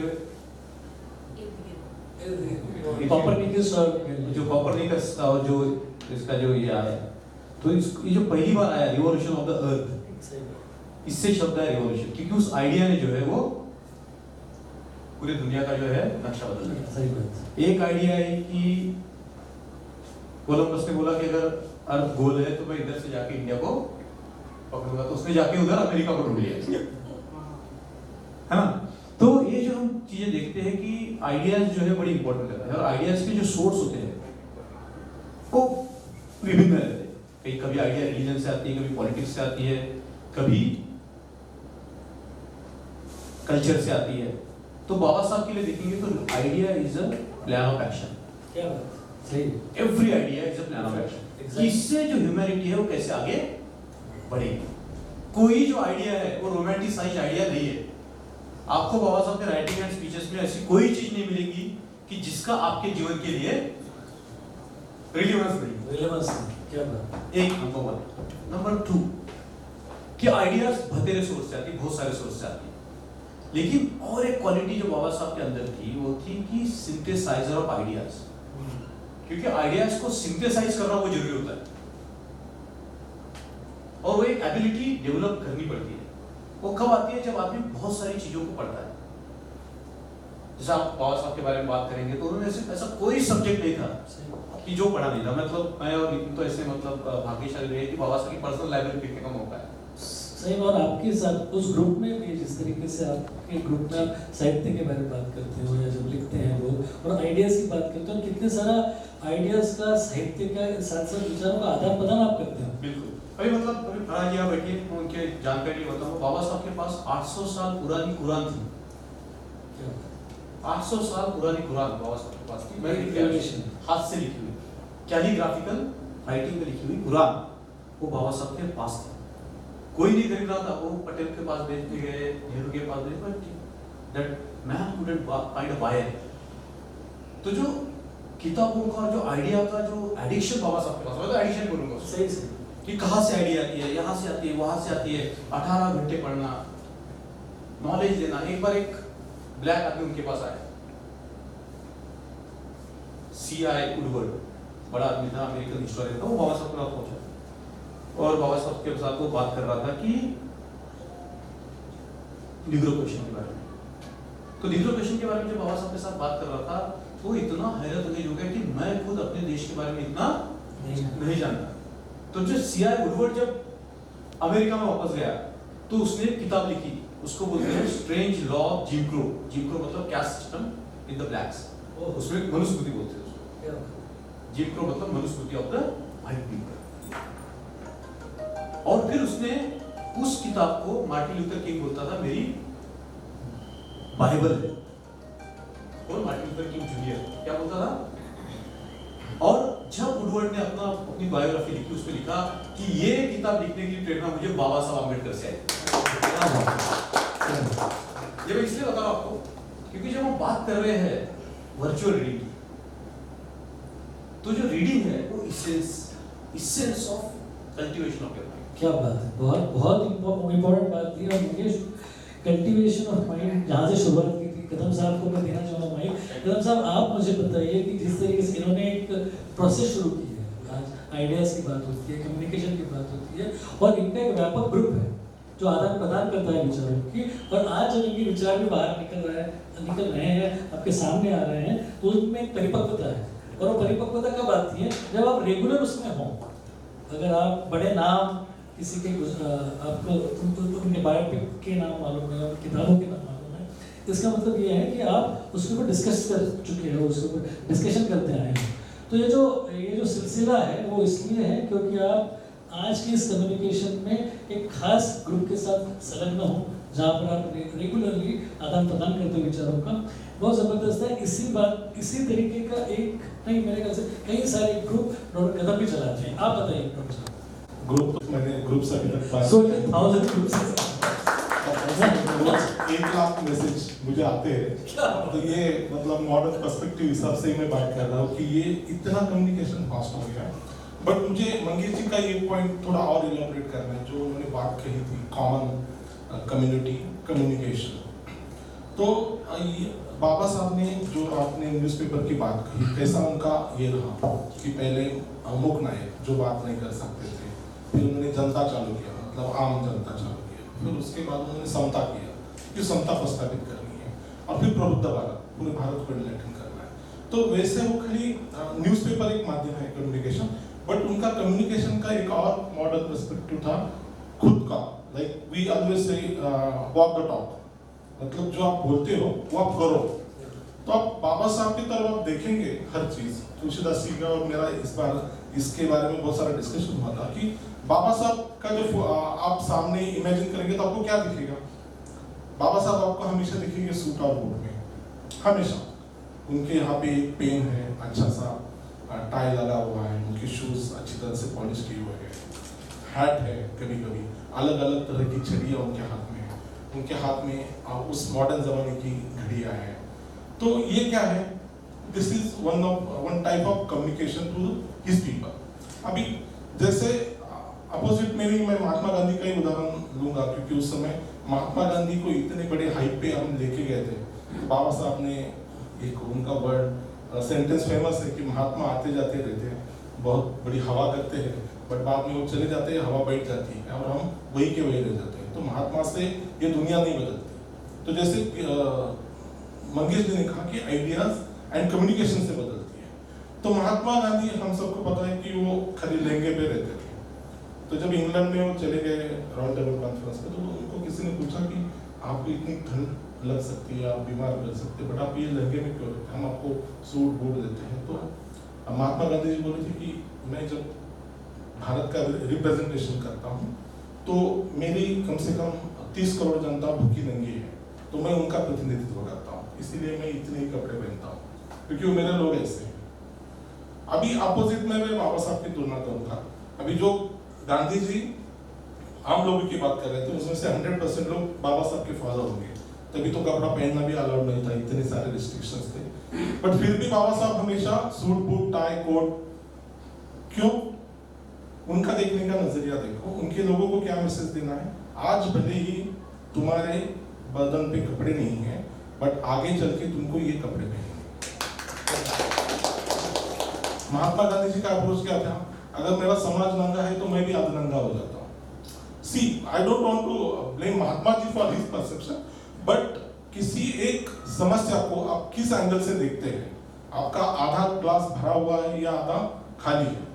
बाबा साहब हमेशा पॉजिटिव एंगल से देखते थे कि ये, और उनका हर कोई ये मिशन, क्यों उन्होंने हर बुक इंग्लिश में क्यों लिखी? उनका तो एक भी फॉलोअर था जो उनको इंग्लिश नहीं आती थी, और बाबा साहब इंग्लिश में बुक लिख रहे हैं। ये क्या मैसेज है? ये मैसेज उन समाज को है कि इंग्लिश जो है ये आधुनिक भारत की कम्युनिकेशन भाषा है, इससे सीखो। ये कम्युनिकेशन है। बाबा साहब ने इतनी बुक की लाइब्रेरी खुली, क्यों खुली लाइब्रेरी? क्योंकि आपको किताबें ही बचा सकती है हमारे से। ये एक मैसेज है। बाबा साहब ने राजगृह किया तैयार। क्या था राजगृह? 2 मैसेज थे राजगृह से। एक तो राजगृह जो भगवान बुद्ध के पैलेस का नाम था, तो वो बुद्धिज्म की तरफ हमें क्यों जाना है, और किताबों के लिए घर बांधने वाला दुनिया का मेरे ख्याल से पहला आदमी है। तो ये मुझे बहुत प्रभावित करता है कि जब भी बाबा साहब रहे, मतलब उस जमाने में तो अछूती का इतना हाइप था कि बाबा साहब के शेविंग, आप सबको पता है कि नहीं पता नहीं, बट उनकी बहन या उनके घर वाले करते थे, क्योंकि बाबा जो है वो उनकी शेविंग नहीं करता था। बट क्या कभी आपको ऐसा एक कोई फोटो याद आ रहा है जिसमें बाबा साहब ने शेविंग नहीं की हो या उन्होंने उनके बाल नहीं काटे कभी? तो जैसे गिरीश जी ने भी कहा कि समस्या इतनी थी, बट बाबा साहब ने कभी समस्या की बात नहीं की, समस्याओं की समाधान की बात की कि आपको आगे कैसे जाना है, आपको आगे कैसे बढ़ना है, आपको खुद को डेवलप कैसे करना है। तो ये मुझे लगता है कि ये बहुत मॉडर्न पर्सपेक्टिव, बहुत अच्छा आपका कॉन्सेप्ट है। मुझे लगता है कि 2 तालियों से हमने बात करनी थी, क्योंकि हाँ से शुरू हुआ, मुझे लगता है बहुत गंभीर होते जा रहे हैं लोग। लेकिन बातचीत के लिए हमारे एक शायर दोस्त कहते हैं कि बात करनी मुझे मुश्किल कभी ऐसी तो न थी, बात करनी मुझे मुश्किल कभी ऐसी तो न थी, जैसी है तेरी महफिल कभी वैसी तो न थी। ले गया छीन के कौन मेरा सब्रो करार, बेकरारी तुझे दिल कभी ऐसी तो न थी। तो ये जो बेकरारी है ये हमें बताती है कि हम कितने रेस्टलेस हैं। और आज के परिप्रेक्ष्य में जब हम वर्तमान चीज़ों में देखते तो सिर्फ ये देखिए कि 70s का सिनेमा, 70s का साहित्य, 70s का म्यूजिक, उसका 80s, 90s और आज का देखिए कितना ज़मीन आसमान का फ़र्क है। हमारी पुरानी फिल्मों में अगर हम बात करें, चूँकि मैं फिल्मों से हूँ, तो मैं वो कहते हैं कि गम हयात है कहाँ से लाएं खुशी के गीत, गम हयात है कहाँ से लाएं खुशी के गीत, जिंदगी को वही देंगे जो जिंदगी से पाएंगे हम। तो मैंने जो चीज़ पाई है वो ये देखी है मैंने कि उस वक्त 70s और 80s में हमारी फिल्में बोलती थी, हमारे साहित्य बोलता था। उस साहित्य में हम विक्टिम्स थे, हमारी लाचारी थी, हम उस खास जनरेशन से है, पीढ़ी से है जिन्होंने नामांतर का आंदोलन देखा, जिन्होंने दलित पंथर की किताबें पढ़ी, वो कवि सम्मेलन देखे, वो भाषण देखे, हमने सारे नेताओं के भाषण देखे, उसके बाद मंडल देखा, कमंडल देखा, सारी चीज़ें देखते रहे। उसके बाद कई सारे एक होने के भी हादसे देखे, उसके प्रयास देखे, कुछ अच्छी चीज़ें देखी, कुछ पॉलिटिकल टर्मोइल देखा, नॉन रिप्रेजेंटेशन देखा, रिप्रेजेंटेशन देखा। मुझे लगता है कि हमने किताबों से लेकर, फिल्मों से लेकर, म्यूजिक से लेकर, सोशल मीडिया तक के सारा का सारा जितना भी हमने सफ़र किया है, उस सारे सफ़र में हमने बहुत सारी चीज़ें देखी है। और हम ये मानने लगे हैं कि अब जब हमारा कम्युनिकेशन आया है और अब जब मुखातिब हुए हैं तो बड़े ही अलग तरीके से मुखातिब हुए हैं। अब हम वो बात नहीं करते जो पहले करते थे। हम अछूत कन्या या सुजाता या बंदिनी या आक्रोश या आघात या अंकुर वाली बात नहीं करते। आज हम बात करते हैं असुरन वाली, आज हम बात करते हैं कर्णन वाली, आज हम बात करते हैं उन फिल्मों की, उन वॉइसेस की जो सशक्त है, जो प्रतिकार करना चाहती है। आज किसी भी तरीके से विक्टिम कार्ड पे बात नहीं होती, हम तो नहीं करते और हम चाहते भी नहीं कि हमारे बाद का जनरेशन उस विक्टिम कार्ड के बारे में जाने। वो ये जाने कि हम शासन करता है, हम शासन करेंगे। आज नहीं भी कर रहे लेकिन करेंगे। हम वोकल है, हम अगर वोकल है, मुखर है, कॉन्फिडेंट है और अपने काम के प्रति निष्ठा रखता है।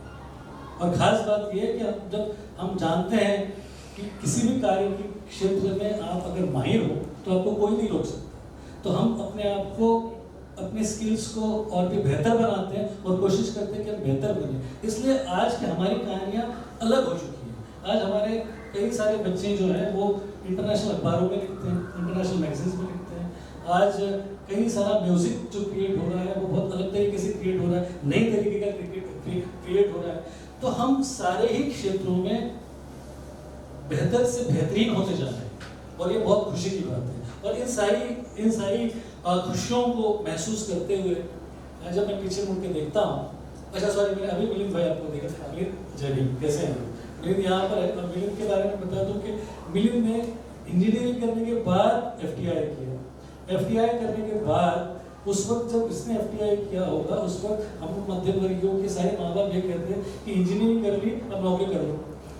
और माँ बाप में से कई घरों में ऐसा होता था कि बाप रिटायरमेंट ले लेते थे ये कह के कि अब तो बच्चा इंजीनियर हो गया, अब वो नौकरी कर लेगा। तो भाई साहब ने इंजीनियरिंग की, उसके बाद FTI किया। FTI करने के बाद संजय लीला भंसाली के साथ 9 साल रहे। हम दिल दे चुके समय के AD थे, उन्होंने वहाँ पर मेरे ख्याल से वो बाहर जहाँ शूट किया था, आपने कहा बुडापेस्ट में वो शूट इन्होंने किया था। उसके बाद जब इन्होंने फिल्में बनाई तो पहली फिल्म इन्होंने मराठी बनाई देव की, और उस फिल्म को 21 स्टेट के अवार्ड्स थे।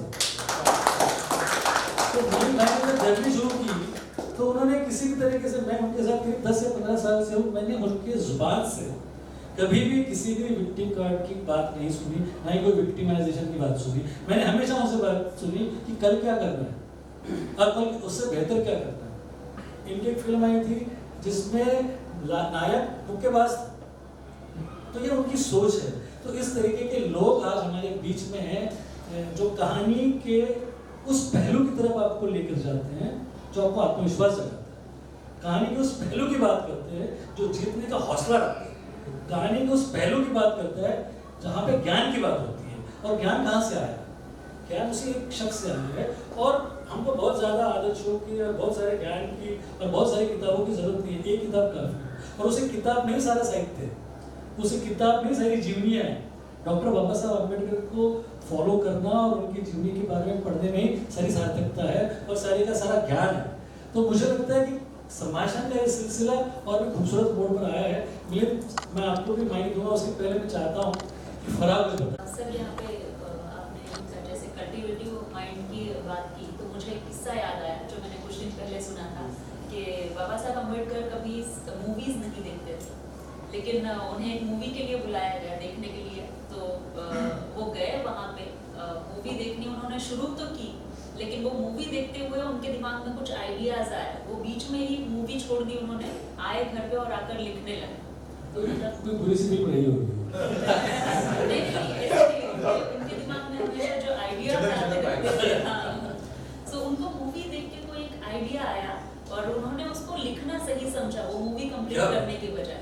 तो ये एक अच्छा किस्सा था। और जैसे आपने बुक का जो एडिक्शन था उसके बारे में बताया, मैंने ये भी सुना है कि बाबा साहब किताबें पढ़ते थे लेकिन वो किसी को अपनी बुक्स उधार नहीं देते थे। उनका कहना था कि अगर आपको पढ़ना है तो मेरी लाइब्रेरी में आइए और वहाँ पे आके पढ़िए, क्योंकि मुझे लगता है उधार ले जाने के बाद आपको पता ही है कि वो बुक कभी ख़त्म नहीं होती। और जैसे सर ने बताया, भोटे सर ने बताया था कि एक बात मुझे बहुत अच्छी लगी उनकी कि लोगों के दिल में तो नहीं है बट फिर भी उनको ये सब जो बातें हैं या फिर जो इन्फ्लुएंस है बाबा साहब का वो स्क्रीन पर लाना ही पड़ता है, लोगों के सामने प्रेजेंट करना ही पड़ता है, क्योंकि उसका वैल्यू इतना है, लोगों का जो कनेक्शन है उसके साथ में वो उतना है। और वो रिलेवेंस हम आज भी देखते हैं। मतलब अगर हम किसान कानून की बात करें, मैं जर्नलिस्ट हूँ, मैं टीवी पे जो न्यूज़ प्रेजेंट करती रहती हूँ, तो उसका ये एक एग्जाम्पल कहेंगे। किसान कानून आए, काफ़ी दिन तक वो रहे, हम लागू करेंगे ऐसा बोला गया, लेकिन जब किसानों की एक आवाज़ सामने आई, वो काफ़ी दिन तक लड़ते रहे, तो मुझे लगता है कि सरकार को भी इसके सामने झुकना पड़ा और किसान कानून पीछे लेने पड़े। और मैं एक जर्नलिस्ट के तौर पे जो एक बाबा साहब का एक ये है मराठी में, शिका संघटित हुआ आणि संघर्ष करा, तो इसको प्रैक्टिकल तौर पे कैसे ला सकते हैं, इसके बारे में मैं मतलब जहाँ जहाँ पे हो सकता है वहाँ पे इस बात को प्रैक्टिकली करने की कोशिश करती हूँ, क्योंकि बहुत सारी चीज़ें आपने कहा कि हम विक्टिम नहीं है, लेकिन कोई हमारे साथ में वो चीज़ें ना करे जो हिस्ट्री में हुई है, इसलिए लोगों को जागरूक करना भी ज़रूरी है। जैसे राजस्थान में एक छोटा बच्चा पानी के लिए उसको मारा गया था, तो ऐसी चीज़ें हमारे समाज में या फिर वो चीज़ें और ना फैले, इसलिए लोगों को जागरूक करना ज़रूरी है। तो हम वो काम करते हैं, लोगों को उनके जो अस्त्र बाबा साहब अम्बेडकर ने दिए हुए हैं लड़ाई करने के, उसके बारे में उनको जागरूक करने का काम जहाँ जहाँ पे हो सकता है वहाँ पे हम करते रहते हैं। बहुत अच्छे, बहुत अच्छे। मुझे लगता है कि बातचीत के सिलसिले में बाबा साहब की अगर बात करें तो एक बड़े शायर कहते हैं कि मैं रोशनी था, मुझे फैलते ही जाना था। मैं रोशनी था, मुझे फैलते ही जाना था, वो बुझ गए जो समझते रहे चिराग मुझे। तो ये रोशनी थी, वो कहीं खत्म नहीं हो सकती थी, वो उनको फैलते ही जाना था। तो ऐसा कोई तो भी एक मसीहा होता है कई कई सालों में, और हम शुक्रगुजार हैं। इसलिए मैं हमेशा कहता हूँ कि हमारे आदर्श अच्छे हैं, इसलिए सारी चीज़ें वही होती है जैसा आप समझते हैं, जैसे हम चाहते हैं।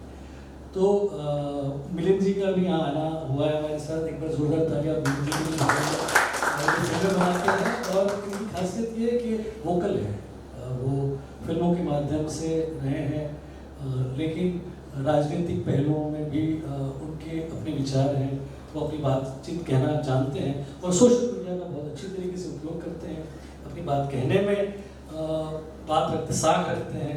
और जिस तरीके से वो लोग कहते हैं ना कि भैया आप फिल्म इंडस्ट्री में हो और फिर जय भीम की बातें होती है तो आपको कोई प्रॉब्लम वगैरह होती होगी या नहीं, इस तरह की बहुत ही छोटी बातें हम करते भी नहीं, मतलब हम सोचते भी नहीं इस पर, क्योंकि हम ये मानते हैं कि हम डॉक्टर बाबा साहब अम्बेडकर का नाम ले रहे हैं और हमको उस बात का गर्व है, और वो इतना गर्व है कि उसके सामने 10 फिल्म इंडस्ट्री न्यौछावर है।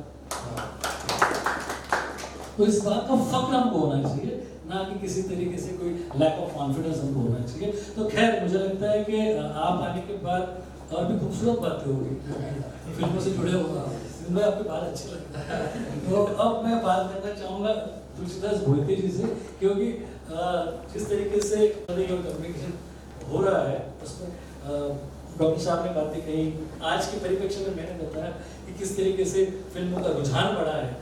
आप अपने सलीके से कुछ बताना चाहें तो प्लीज। वैसे तो गिरीश जी ने एहसास दिला दिया हम सभी को कि हम कहीं ना कहीं बोर करते जा रहे थे, इसलिए उन्होंने एक अच्छी फिल्मों की बात करें तो मुझे ऐसा लगता है कि जय भीम आपका ऐप तो है ही, लेकिन फिल्म जो आई थी कई लोगों का उस पर एक आक्षेप भी था कि नाम तो ले लिया, और कई बार आरोप लगता है, वैसे लोगों को आरोप लगाना अच्छा लगता है, और मीडिया वाले तो ऐसे कि कोई भी आरोप लगा देंगे। हमें तो उसमें लगता है कि आज का मेरा प्राइम टाइम शो इस पे हो सकता है, दिन निकल सकता है तो अच्छा रहता है। तो यानी वो जो मैं बात की थी मैंने कि बाबा साहब, क्योंकि बाबा साहब के विचार या ऑक्सीजन की तरह दिखते तो नहीं है, लेकिन उसके बगैर हम उस तरह से इंसान की जिंदगी, इंसान की तरह सम्मान की जिंदगी जीना तो बिल्कुल नामुमकिन है। जय भीम में वही है ना, यानी जो पूरी बातें हुई, पूरा विवाद हुआ, उस पूरे संघर्ष में चंद्रू जो रियल टाइम हीरो की स्टोरी, यार उनका मैंने हिंदू में गिरिजा जैसे किसी ने बड़े व्यक्ति ने उनके सभी से बातें करके भाई ने लिखा था, हरीश कुमार जी, वो मुझसे बेहतर लिखते हैं जी। तो उस पूरे मूवी को अगर देखें तो उस पूरी मूवी में भी तो वही बात नजर आती है, दिखेंगे नहीं लेकिन महसूस तो बाबा साहब ही होते हैं ना। क्या बात, जो संघर्ष की बातें हुई, यानी हम पत्रकार चाहे कहीं से भी आते हो, यानी मैं 4-5 न्यूज चैनल, अभी एक नए प्रोजेक्ट पे काम कर रहा हूँ, एक मराठी नए न्यूज चैनल के प्रोजेक्ट पे काम कर रहा हूँ। हर बार कोशिश जब करता हूँ कि महाराष्ट्र के अलग अलग इलाकों में जाके वहाँ से लोगों को लाकर, क्योंकि मुझ जैसे जो मुंबई पैदाइशी मुंबईकर है उनके लिए तो कई बार मुंबई पुणे बहुत आसान तरीके से मौके मिल जाते हैं, लेकिन जो प्रतिभा वहाँ पे छिपी हुई है उनसे जब बातें होती है ना, उनको फिर वापस वही बात करता हूँ कि कास्ट क्लास वो कुछ नहीं, उसके आगे जाकर जब उन बच्चों से, नई प्रतिभाओं से जब बातें होती तो महसूस यही होता है कि सबसे ग्रेटेस्ट अगर मोटिवेटर उनके लिए कोई है तो बाबा साहब के अलावा कोई नहीं। उन विचारों से ही प्रेरणा लेके पत्रकारिता में जो कदम रखते, वापस मैं एक फर्क लेकिन साफ करता हूँ यहाँ पर, क्योंकि मैं बेवजह सिर्फ तालियां बटोरने के लिए या सिर्फ खुश करने के लिए बात नहीं करूंगा। मैं एक्टिविस्ट जर्नलिस्ट की बात नहीं कर रहा हूँ, मैं एक्टिव जर्नलिस्ट होना ज़्यादा पसंद करता हूँ, क्योंकि एक्टिविस्ट जर्नलिस्ट कहीं ना कहीं खो जाते हैं अपने एक्टिविज्म में, और असल में आके जो उनका दायित्व, जो कोर जिम्मेदारी है उनकी, कि उस पर्दे पर या अपनी कलम के माध्यम से या डिजिटल मीडिया में उसको प्रस्तुत करने को भूल जाते हैं। उससे अच्छे तो एक्टिव जर्नलिस्ट को दर्द को, उस अन्याय को, उस न्याय की लड़ाई को आगे लेके जाए। तो वो जो बच्चे आते हैं मुंबई, जिनको मैं कई बार विश्वास से लेके आता हूँ, आपको बताता हूँ, वो विचार जो लेके चलते हर बार बैठते उठते, भले उनके मुंह से ये जरूरी भी नहीं होता, कई बार आपने सही कहा कि बॉलीवुड सो नीच, हम लोग तो एक कुर्बान कर देंगे, लेकिन फिर भी कहीं ना कहीं रहता है कि हर बार उठते बैठते कोई जय भीम नहीं बोले, बाबा साहब का नाम नहीं लेगा। लेकिन बात बस उस फिल्म का क्यों मैंने जिक्र किया कि उस पत्रकारिता में जब दिखाई देता है, वो तड़प दिखाई देती है, वो दर्द और लड़ने का साहस जब दिखाई देता है। क्योंकि सिर्फ 1 मिनट में बात खत्म करता हूँ कि आज टीवी चैनलों पे कई बार बताया जाता है, मैं भी मानता हूँ ये बात कि गलतियां हम सभी की, हाथ में रिमोट है आपके, फिर भी आप देखते हो सब कुछ और कहते हो बाद में ये चैनल वाले कुछ भी दिखा दें, सिर्फ वही दिक्कत है फिल्मों में। लेकिन उसमें अगर ढंग से प्रेजेंट करे, क्योंकि टीवी विजुअल मीडिया है, ऑडियो विजुअल के तौर पे कोई भी स्टोरी जो जिसे एकेडमिक कह के न्यूज रूम तक भी नहीं पहुंचाने देते मुझ जैसे की प्लेयर न्यूज चैनल बैठे हुए, लेकिन वही यंगस्टर्स जो सुदूर ग्रामीण इलाकों से आते हैं उसको ढंग से परोसकर प्रेजेंटेबल बना के जब पेश करते हैं और उसे भी जब आईबॉल कैचर माना जाता है, तो मुझे लगता है वहीं पर भी मुझे बाबा साहब और उनके विचार दिखाई देते हैं। क्योंकि वो जो परिश्रम लेते हैं ना गिरीश जी, वो उसी की बदौलत है कि उनको पता है कि जाना चाहिए, मेरा एडिटर, मेरा इनपुट आउटपुट का एडिटर, प्रोड्यूसर जाने नहीं देगा, कहेगा एक्टिंग के बहुत ही बोलिए थे क्या, चलो शॉर्ट स्पीड न्यूज में इसको निपटा डालो, फिर हम महसूस करती होगी। लेकिन उस ढंग से प्रेजेंट करने के लिए, लिखने के लिए, उसको वीडियो ऑडियो को बेमिसाल उसको बनाकर पेश करते हुए जो मेहनत लेते हैं बच्चों को, मुझे अम्बेडकर वादी नजर आता है। वाह वाह, बहुत कहते हैं कि आपकी बात से वो कहते हैं शायद कि ये मेरा दिल भी है किसी रूठे हुए बच्चे की तरह, ये मेरा दिल भी है किसी रूठे हुए बच्चे की तरह, या तो मुझे सब चाहिए या कुछ भी नहीं। तो हम ऐसे ही होते हैं, या तो हमको सब चाहिए होता है या तो कुछ नहीं। तो मुझे लगता है कि खूबसूरत मोड़ पर है, हम अब फिल्मों पे आ गए हैं। तो जय भीम की बात हुई, जय भीम ऐप के ही कारण हम इस मंच पर उपस्थित थे, और आज जय भीम फिल्म की भी बात हुई। ऑब्वियसली जय भीम करने की जरूरत नहीं है आपको उस फिल्म में, लेकिन एक अंडरकरंट होता है, वो चलता है, वो आपको कहीं ना कहीं छूता है। तो वो बात एक अच्छा फिल्म मेकर ही जानता है। जो फिल्म मेकर की बात हुई है और यहाँ पर फिल्मों की बात चल रही है, लेकिन उसके पहले, उस फिल्म के पहले मैं चाहूँगा कि जिस तरीके से नितिन ने बहुत सारी एक्टिविटीज़ और कुछ वर्टिकल्स इन्होंने हेड किए, जो कि ज़रूरी था आज के नए समाज के सामने लाना, उसके लिए सोशल मीडिया का इन्होंने यूज़ किया। साथ ही साथ बहुत सारे वर्टिकल्स ऐसे हैं जिन्होंने उनको छू कर उसको रिलेवेंस दिया, उसको वॉइस दी। तो मैं चाहूँगा कि उस पर आप बात करें। तो मैं शुरू वही फंडामेंटल जो डेफिनेशन है बाबा साहब ने हमें कम्युनिकेशन के बारे में बताया है, लेकिन साथ ही साथ उन्होंने आइडिया के बारे में बताया। तो एक बहुत ही सटीक उन्होंने स्टेटमेंट दिया है कि idea can also be killed. So उन्होंने फिर उसके बाद जो स्टेटमेंट दिया है, वो स्टेटमेंट हमारे स्ट्रेटेजी के लिए हमें काम आता है।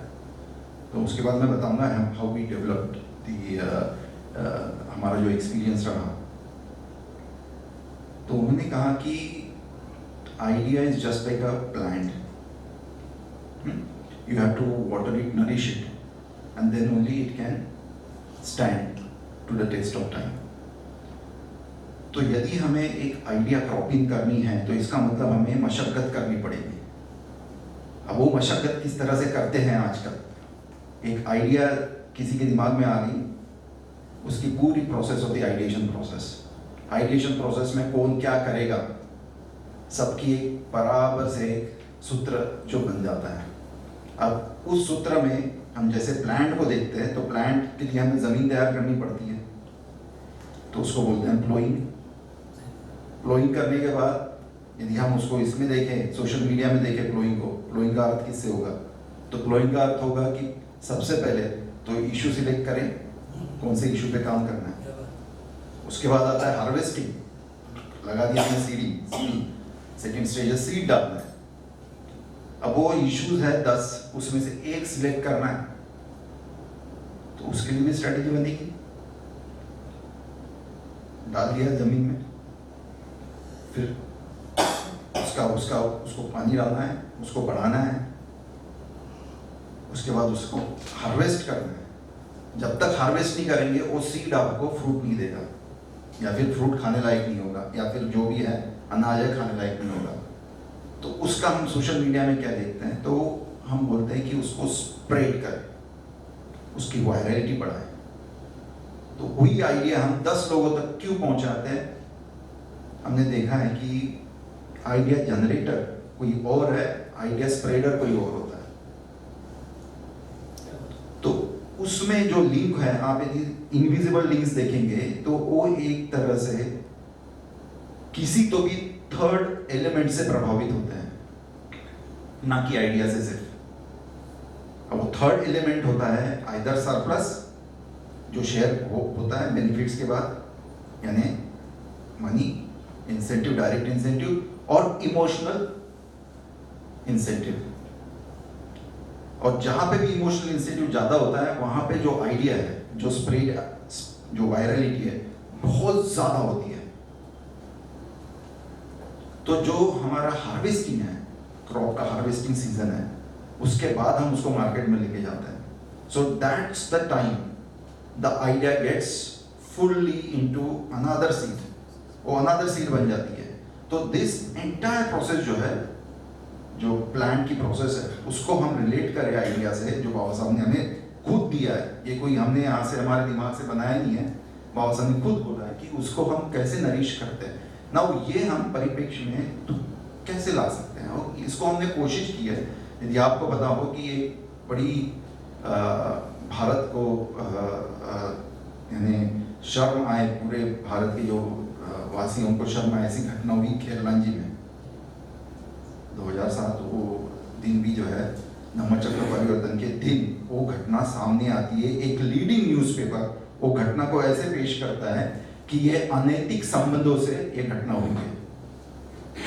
अब घटना का मैं थोड़ा सा डिटेल दूंगा यदि मेरे पास समय है तो घटना में ऐसा है कि गांव में 10th में जो रैंक होल्डर लड़की है, उसका घर है ईंटों से एक के ऊपर रखा हुआ। आप घर देखेंगे तो आपको आंखों में आंसू आएगा, क्योंकि सीमेंट नहीं लगा हुआ, गांव के बाहर घर है। और वहाँ की जो कन्या है, जो लड़की है, वो 10वीं में सबसे ज़्यादा मार्क्स मिलाती है, उसको साइकिल खरीदी जाती है।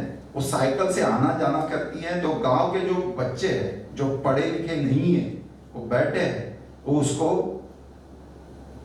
टॉन्ट मारते हैं, टॉर्चर करते हैं, एम्बेरेस करते हैं।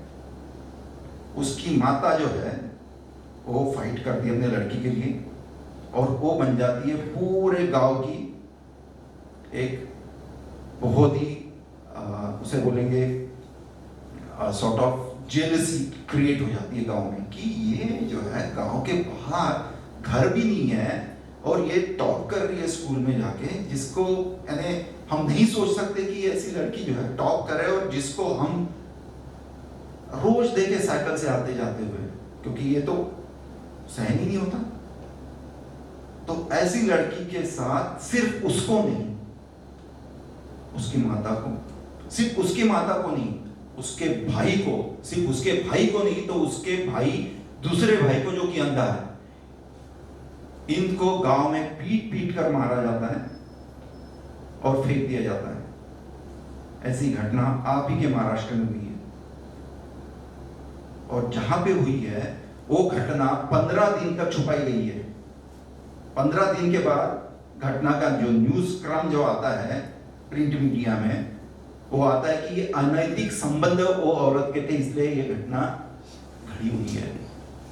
बीबीसी के करस्पॉन्डेंट उसी वक्त जो है दीक्षा भूमि पे आते हैं, सिर्फ इसके लिए कि हम जो है ये पूरा जो दीक्षा भूमि का जो ये है इस न्यूज में पहली बार कैप्चर करे। अब जो वहाँ के लोकल एक्टिविस्ट है वो नागपुर पहुँच गए हैं, यानी ये घटना खैरलांजी जो है गोंदिया और भंडारा के बॉर्डर पे है, तो वहाँ से एक्टिविस्ट पहुँच गए हैं, वो सहायता मांग रहे हैं कि इसका क्या किया जाए। इस न्यूज़ को इस तरह से पेश किया गया है वो तो और ज़्यादा इंसल्टिंग है।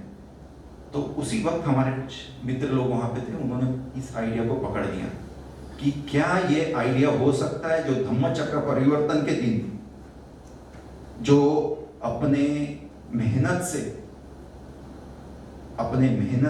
अपने विचारों से जो उभर के ऊपर आ रहा है कुटुंब, जो फैमिली उभर के आ रही है, उन्हीं के राइट्स जो है इस तरह से तोड़े मरोड़े जा रहे हैं, और हम यहाँ पे जो है इस तरह का सेलिब्रेशन का जो ये कर रहे हैं। तो ये सेलिब्रेशन के साथ ये भी दिखाना जरूरी है कि यदि हम एजुकेटेड हो गए, हम रिसोर्सफुल हो गए, तो हमारे कोई अत्याचार जो है वो कम होने वाले नहीं है, क्योंकि देखने की जो क्षमता है वो उसी आइडिया से आ रही है जो अभी रूज रही है, जिसको नर्चर किया जा रहा है। सिविल सोसाइटी में भी कास्ट को जो है आधार मिला हुआ है, क्योंकि आइडिया वहां पे नर्चर हुई गई है। क्या इसको तोड़ने के लिए हमारे पास आइडिया है? क्या हम ग्लोबल कम्युनिटी को बुला सकते हैं? क्या हम एवरी इंडिविजुअल को रिस्पॉन्सिबल करवा सकते हैं? तो ये आइडिया जैसे जोर पकड़ी तो आपको पता होगा कि गांव में, सड़कों में, महाराष्ट्र में इतने तरह से जो है लोग एक साथ जुड़े। उस वक्त गिरिजा जी आपको बताऊं कि हमारे पास जो है तादाद में लोग थे, बोल रहे थे कि चलो कुछ करे, ऐसा कुछ करे कि दिखा दे भारतवर्ष को कि अभी हम नहीं सहन करेंगे। तो देखिए आइडिया ये थी कि हमें सिर्फ दुनिया को बताना था कि इस तरह का जो है संघर्ष जारी है। एक ब्लॉग बना, जिस ब्लॉग पे पिक्चर्स रखी गई, जिसमें ये पूरी स्टोरी इसी तरह बयान की गई, क्योंकि सोशल प्रिंट मीडिया जो है उस वक्त पूरी की पूरी जो कहानी है वो गलत तरीके से पेश कर रहा था। ये पूरी लिखी गई, इसके बाद जो भी मीडिया बाहर से आती थी उस मीडिया को वहां से जो है रिसोर्स लेने में सहायता होगी। साइमल्टेनियसली जो लोकल गवर्नमेंट है वो एक्शन में आ गई। लोकल गवर्नमेंट ने एक्शन में आने के बाद क्या करना है कि उसने ढूंढ के निकालना है कि ये किसने डाली पिक्चर है, ये कौन है जो एक्टिव है इसमें। तो कुछ लोग जो थे उन्होंने बड़े अच्छे तरीके से इसको कैंडल मार्च में कन्वर्ट किया। बुजुर्गों ने भी इसमें बहुत बड़ी भूमिकाएं निभाई। तो इसको पहली बार भारतवर्ष में ये वाटरशेड मोमेंट हम बोल सकते हैं। इसके बाद आपका अन्ना हजारे मोमेंट है जिसने सोशल मीडिया को यूज किया। आप अभी भी जाके देखिए, एनडीटीवी का वीडियो आपको दर्शाएगा कि उसमें ये मोमेंट जो था, सोशल मीडिया को एक नर्चर आइडिया को जो आइडिया रिवॉल्यूशनरी, जो इक्वालिटी की तरफ लेके जाने वाले, जिसमें हम बोलेंगे कि हम नहीं थकेंगे, हम संघर्ष करेंगे, ये आइडिया को सामने रखा गया।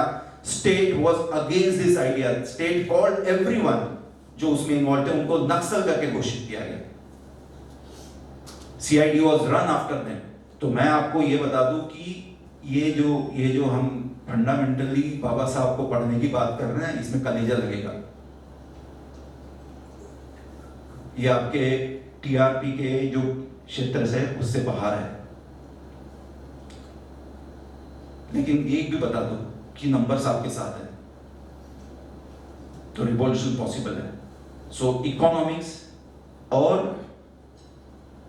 वेलफेयर या फिर जो आइडिया है, ये दोनों साथ में काम कर सकते हैं। भारतवर्ष में पॉसिबल है, जहां पे माइनॉरिटीज जो है, माइनॉरिटीज को कुचला जाता है, जो उनके नंबर्स कम है। यहाँ पे जहां पे नंबर ज्यादा है वहीं पे जो है जातिगत जो है एट्रोसिटीज जो है उन्हीं के ऊपर हो रही है। तो ये बड़ी विडंबना है कि हमारे भारतवर्ष में इस तरह का जो है चलन जो है वो एक तरह से एक जो संगठित वर्ग है वो असंगठित वर्ग को और असंगठित करने के लिए इसका उपयोग कर रहा है। लेकिन गिरीश जी आपको बताऊं कि ये जो भूमिका है कि हमें एक शॉर्ट वीडियो के तरह कम्युनिकेशन को फिर से जीवित करना है, लेकिन उसका पर्पस है। ये तो मैं मानता हूँ कि पर्पस क्या है। पर्पस आपने कहा कि टीआरपी के चैलेंजेस है, ये है, फंडिंग के इश्यूज है, इन्वेस्टमेंट के इश्यूज है, लेकिन यदि पर्पस नोबल है तो हमें तथागत ने बताया है कि नोबल पर्पस को एक मॉन्क भी जो है वो सही चले तो पूरा कर सकता है। तो मुझे लगता है कि रिवॉल्यूशनरी काम गिरीश जी आपके हाथ से हो रहा है। So sweet of you. Thank you. क्योंकि बहुत डिस्टर्बिंग है जो भी किया, सच में बहुत धक्कादायक है, डिस्टर्बिंग है। कई सालों से इसी प्रतिकार की आवाज़ उठ रही है। आदमी को क्या देगा, जो भी देगा खुदा देगा। जिंदगी को करीब से देखो, इसका चेहरा तुम्हें रुला देगा। तो जिंदगी को बहुत करीब से देखना है तुमने, तो ये आपको रुला ही देगा, हमको डिस्टर्ब कर देगा। हम नहीं सो पाएंगे रात को। तो इमोशनल लोग हैं और सारे इमोशनल लोग हैं, लेकिन सिक्के के दो पहलू हैं। हम उन लोगों से आते हैं, उस भाग से आते हैं, उन विचारधारा से आते हैं जिसने हमेशा हमको संघर्ष करने की बात कही, जिस आवाज़ ने हमेशा हमको संघर्ष करने के लिए उकसाया। साथ ही साथ हम उस भाग से भी आते हैं, उस दौर से भी आते हैं जहाँ संघर्ष के साथ साथ संगठित होने के लिए अब हमारे पास माध्यम है। अब हमारे पास कुछ ऐसे तंत्र है, कुछ ऐसे टेक्नोलॉजिकल एडवांसेस है जिसके कारण हम सारे एक दूसरे के सम्मुख हो सकते हैं, एक दूसरे से मिलते हैं, एक दूसरे से बात करते हैं। आपका पेन आप शेयर कर सकते हो। खुशियाँ अगर शेयर होती हैं तो पेन भी शेयर होता है। आप आपके पेन को, आपके दर्द को, आप उस दर्द को बांटते हो। तो मुझे लगता है कि हमारी सारी बातचीत का सिलसिला, संभाषण का सिलसिला सिर्फ यहीं तक सीमित ना रहे, लेकिन जो कि रोज़ी पिक्चर ही है। साथ ही साथ हम यथार्थ को भी जानें, हम ये भी जानें कि हमारे खूबसूरत चेहरे के पीछे कहीं कड़वाहट भी है। और ये कड़वाहट जो है वो उन अनुभवों से आई है, जो अनुभव इन्होंने छोटे छोटे शहरों में, गाँव में जाकर इन्होंने खुद लिया है। वो अनुभव हम तक पहुँचे हैं। आपका बहुत बहुत स्वागत है। बहुत एक बड़े गंभीर मुद्दे पर हम आए हैं, लेकिन मुझे लगता है कि इस गंभीरता को हम महसूस करें, इसको बरकरार रखें। इसी गंभीरता के साथ चाहते हैं हम मिलिंद कि आप भी इस विषय पर कुछ चर्चाएं करें। मुझे लगता है कि जिस लेवल का ये डिस्कशन है वो बड़ा एकेडमिक और बहुत अलग लेवल का है। जैसे कि कम्युनिकेशन का इंटरप्रिटेशन बाबा साहब का मंगेश जी ने और विजय जी ने किया, और आइडिया का जो इंटरप्रिटेशन इन्होंने किया है जर्नलिज्म का। तो सिनेमा का आपने कहा ही है। मैं बाबा साहब को जैसे बचपन से तो इतना नहीं पढ़ा, लेकिन जब कॉलेज के ज़माने में उनकी बहुत इंपॉर्टेंट किताब मेरे हाथ लगी, रिडल्स इन हिंदुइज्म। खैर उसने तो सारे दिमाग के सारे दरवाजे खोल दिया और सारे सबसे इम्पोर्टेंट किताब जो आपके हाथ में लगी वो उसने तो सारे पढ़ लिया। समझने को समय लगा, वो बार बार पढ़ना पड़ता था रेफरेंसेस, लेकिन मुद्दे समझ गया मैं, और सारी जो भ्रांतियाँ थी वो टूट गई दिमाग में कहीं ना कहीं। खैर उसके बाद भी बात ये है कि मैं अभी बाबा साहब को बहुत ही अलग नज़रों से देखता हूँ। मतलब apart of course socio political economical मसीहा, मैं थोड़ा स्पिरिचुअल पॉइंट ऑफ व्यू से देखता हूँ, क्योंकि मेरा ज़िंदगी को देखने का तरीका ज़्यादा स्पिरिचुअल है। And I did not borrow this spirituality from the Hinduism, I borrow this from Buddhism. So ये बिल्कुल अलग तरीके से देखने का अंदाज है। तो बाबा साहब को बोधिसत्व भी बहुत कहते हैं, तो क्यों कहते हैं ना, तो वो जो पर्सपेक्टिव है कि उनको बोधिसत्व कहने का अर्थ ये है कि बोधिसत्व का अर्थ अगर हम लोग बुद्धिज्म में देखें तो the man who is born with a mission. तो बाबा साहब को उसी तरह से पैदा होना है, जहाँ पे पैदा होना है, जो मिशन लेके आना है और वो करना है, और वो time has to be that appropriate only. तो मेरे दिमाग में ये सवाल आता है बहुत बार, अगर बाबा साहब अभी पैदा होते विद द सेम मिशन तो क्या होता था। ये सवालों का जवाब मैं आप सबको चाहता हूँ कि सोचे इसके बारे में, क्योंकि एडवर्स कंडीशन तो तब भी थी, बहुत ज़्यादा थी, लेकिन अभी की एडवर्स कंडीशन वेरी डिफरेंट है। ठीक है ना। तो इसमें उन्होंने कौन सा तरीका अपनाया होता इसको काउंटर करने का, ठीक है ना। तभी भी उनके वो बहुत सारे वो तो मतलब बचपन में तो छोड़ दीजिए, वो तो मतलब one of the worst time, but जब वो लड़ने के स्थिति में आ गए थे, वहाँ का जो अपोजिशन है, हम उसकी बात करते हैं, जैसे हम लोग अभी उस सिचुएशन में हैं। तो उन्होंने कौन सा सॉफ्टवेयर, कौन सा प्रोग्राम, कौन सा आइडिया यूज़ किया रहता, वो हमको खोजना है। देन हम एग्जैक्टली हमको पता रहेगा हमको इसके आगे क्या करना है। तो अगर मैं थोड़ा और वापस जाता हूँ कि what is the role of the constitution, तो वो उनको पता था कि 2,250 अराउंड 250 इंडिपेंडेंट स्टेट को टुगेदर लाके फ्यूचर में चलाना है, तो उनको एक ऐसा कॉन्स्टिट्यूशन लिखना पड़ेगा वो अनडिवाइडेड हो। ये याद रखिए। So constitution is not only about what we know about the self rights, so many things, but a fragmented land, subcontinent, a fragmented subcontinent based on the religion, based on the royalties and the traditions and the languages को एक कैसे पकड़ के रखे। So वो programme अभी भी successful चल रहा है। Of course there is a lot of efforts and been done to inject the virus in that program, and disabilize। तो हमको ये सोचना है कि उन्होंने वो प्रोग्राम कैसे डेवलप किया, ओके, और उन्होंने कैसे फ्यूचरिस्टिकली वो बनाया। अभी और 50 साल चलेगा, 100 साल चलेगा। और वो कहीं ना कहीं जैसे बुद्धिज्म में भी उस पूरे प्रोग्राम को डिस्ट्रॉय करने के लिए बुद्धा ने जो लैंग्वेज का इस्तेमाल किया, कम्युनिकेशन का, biggest thing like we are talking about communication, the first thing Buddha used the not Sanskrit but the Pali, and the way he communicated with the people, right kind of people, right kind of time, and he destroyed the entire program, okay, which was based on the caste and discrimination. But that also ran for 400-500 years, and then again it got destroyed, and then that Buddhism got destroyed, that program got destroyed, but it got preserved to another form, some other countries. So 28 countries preserve that program, and it comes back to the country. So if you see that this idea, how it generated, like you're saying, in form of the program and preserve the human mind, takes the form of the various culture, behavior, systems, and then the counter program comes, the counter revolution, and it destroys, and it again takes another shape. Okay, so it will keep on going. हम कितना भी अभी करें, उसके बाद में 25 साल के बाद में एक नया प्रोग्राम बनेगा, और फिर वो डिस्ट्रॉय होगा। So it is very easy to understand now. बाबा साहब के टाइम में सिर्फ only the genius like Baba himself can understand. But luckily, because now we are educated and now we understand how the binary language of the computer or the universe is happened, so we also understand the program and counter program. So my idea to understand this entire thing is in terms of the revolution and counter revolution program and the virus program and the antivirus program. तो अगर हम इस line से सोचेंगे तो हमारे पास में बहुत सारे सवालों के जवाब बहुत ही अलग ढंग से आएंगे, अनकन्वेंशनल ढंग से आएंगे, और हम लोग ज़्यादा बेहतर प्रिपेयर हो पाएंगे कि अगले 10 साल में क्या होने वाला है, अगले 20 साल में क्या होने वाला है। और मैं आपको ये भी बता सकता हूँ अगले 100 साल के बाद में भी क्या प्रोग्राम्स चेंज होंगे, वो हम अभी प्रिडिक्ट कर सकते हैं, क्योंकि बाबा साहब ने एग्जैक्टली वो, बिकॉज ही वाज जीनियस और ही वाज अ bodhisattva और he born that nation appropriate time पे, so he doesn't born before, because before there was nothing he could have done available. But with independence के time में when there was a power was going to come, he is the one who is going to grab the power. Okay, so his birth was appropriate time with the appropriate mission. So you have to ask yourself that where you are born and what is your mission.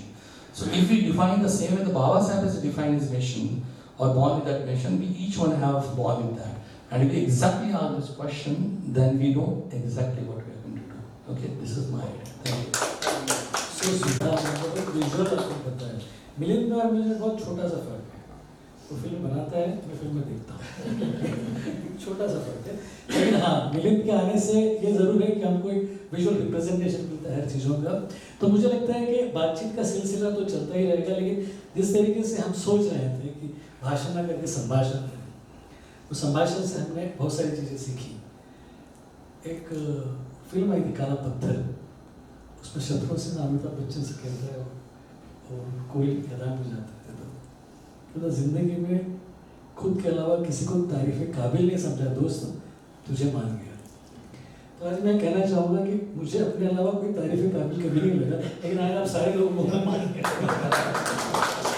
आज मैं मान गया कि मुझसे बेहतर बोलने वाले, मुझसे बेहतर समझने वाले, मुझसे बेहतर दिखने वाले लोग यहाँ मौजूद हैं। फराह मैं आपकी बात करूँ तो इतना ज़रूर है कि ये संभाषण में बहुत सारी चीज़ें थी जो हमको सीखने के लिए मिली, और हम सीख रहे हैं कुछ चीज़ें। डिस्कशन तो खैर चलता रहेगा। अब मैं चाहूँगा कि आप ऑडियंस में से अगर किसी को कोई प्रश्न पूछना हो, इसमें मेरे ख्याल से मुझे मिलाकर सारे ही इंटेलिजेंट लोग हैं, तो आप पूछ सकते हैं किसी भी तरीके का कोई प्रश्न अगर आप पूछना चाहें। Please please. नितिन सर ने जो कहा था कि नोबेल कॉज और उसके अलावा टीआरपी की भी बात की थी आपने, और मैं मेन स्ट्रीम मीडिया में हूँ और ऑब्वियसली मतलब माने ना माने हम लोग काम टीआरपी के लिए करते हैं, और मैं खुद की तारीफ नहीं करना चाहूँगी, लेकिन हाँ ऐसे कहा जाता है कि मैं जिस तरह से बुलेटिन डिलीवर करती हूँ उसकी वजह से मेरे जो बुलेटिन है उसको टीआरपी अच्छा आता है। तो मैंने इसमें एक बात ये सीखी है कि आपका कॉज नोबेल है, लेकिन आप जिस तरह से उसको बता रहे थे अभी, तो मुझे लगता है कि वो जो इमोशन है वो सबको कनेक्ट कर रहा था, और ये टीआरपी का भी एक माध्यम है। मतलब जब आप उस इमोशन को लोगों के अंदर जगाते हो तब टीआरपी अपने आप आता है, ऐसे मुझे लगता है। और ये मैंने महसूस किया है क्योंकि टीवी पे मैं हर रोज ये प्रेजेंट उसी तरह से करती हूँ जिसमें वो जो इमोशन है या जो कुछ भी हो रहा है वो इमोशन मेरे अपने होते हैं जो मैं टीवी पे प्रेजेंट करती हूँ। तो मुझे लगता है कि वहाँ पे टीआरपी भी पॉसिबल है। बहुत अच्छा। आप ना इस वाक्य के बाद ये समझ लीजिए कि हम सारे के सारे भी उस टीआरपी की संख्या में शामिल हो गए। कल से हम बिना झिझक के, बिना सोचे समझे और बिना किसी रुकावट के आपका वो जो टाइमिंग है टाइम है वो जरूर देंगे। आप उसमें हमारा शुमार कर सकते हैं कि आप में से अगर कोई प्रश्न पूछना चाहें तो प्लीज। गिरीश जी, प्रश्न नहीं है मेरा, लेकिन आप इस पर कुछ खुलासा कर सकते हैं। जय भीम ये नारा नहीं है, ये एक विचारधारा होनी चाहिए, ऐसा इसके ऊपर आप कुछ बोल पाओगे?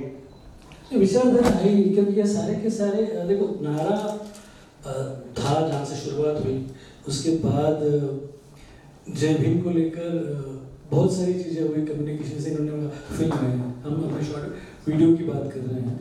तो जय भीम शब्द हमने इसलिए सोचा क्योंकि इसके साथ एक विचारधारा है, और विचारधारा के साथ साथ ये है कि हमारा ये मानना है कि इस वक्त एक ऐसा तबका है हमारे बीच में जो आने वाली पीढ़ी को मार्गदर्शन दे सकता है। वो एजुकेशन के सिलसिले में उनको मार्गदर्शन दे सकता है। हम जब एजुकेशन जब ले रहे थे, मैं जब 12वीं के बाद, उस वक्त इंजीनियर होना, डॉक्टर होना और उसके अलावा कोई और प्रयागी तक कम चीज़ें जानते थे हम, अब हम ज़्यादा जानते हैं। अब ऑनलाइन कोर्सेज हैं, तो बहुत सारे कोर्सेज हम जय भीम ऐप के माध्यम से मुहैया कर रहे हैं अपने कुछ बच्चों को। तो एजुकेशन, एंटरटेनमेंट और एंटरप्रेन्योरशिप, इन तीनों का संगम हम इस जय भीम ऐप के माध्यम से लेकर चल रहे हैं। लेकिन हाँ, जब हमने इस का नाम ही जय भीम रखा है तो उसके पीछे विचारधारा थी, एक ऐसी विचारधारा जिसमें हम बिलीव करते हैं, और बाबा साहब की विचारधारा है जो इक्वालिटी की बात करता है, जो फैटर्निटी की बात करता है, जो लिबर्टी की बात करता है, जो वुमेन एम्पावरमेंट की बात करता है। तो इस विचारधारा से हम प्रभावित हैं, उस विचारधारा को हम मानते हैं, और उस विचारधारा को मानने के कारण ही जय भीम का नारा लेकर हम चल पड़े हैं। और जिस तरीके से आज हम जिस मुकाम पे हैं, उससे मुझे लगता है कि जय भीम इस शब्द की गूंज बढ़ने ही वाली है, और वो इतनी बड़ी रहेगी कि वो हर घर में होगी। थैंक यू गिरीश, विचारधारा हमेशा बढ़ते हैं। I wish you all the best. Thank you very much. उसके अलावा और कोई प्रश्न पूछना चाहे तो आपके पास 2 मिनट है।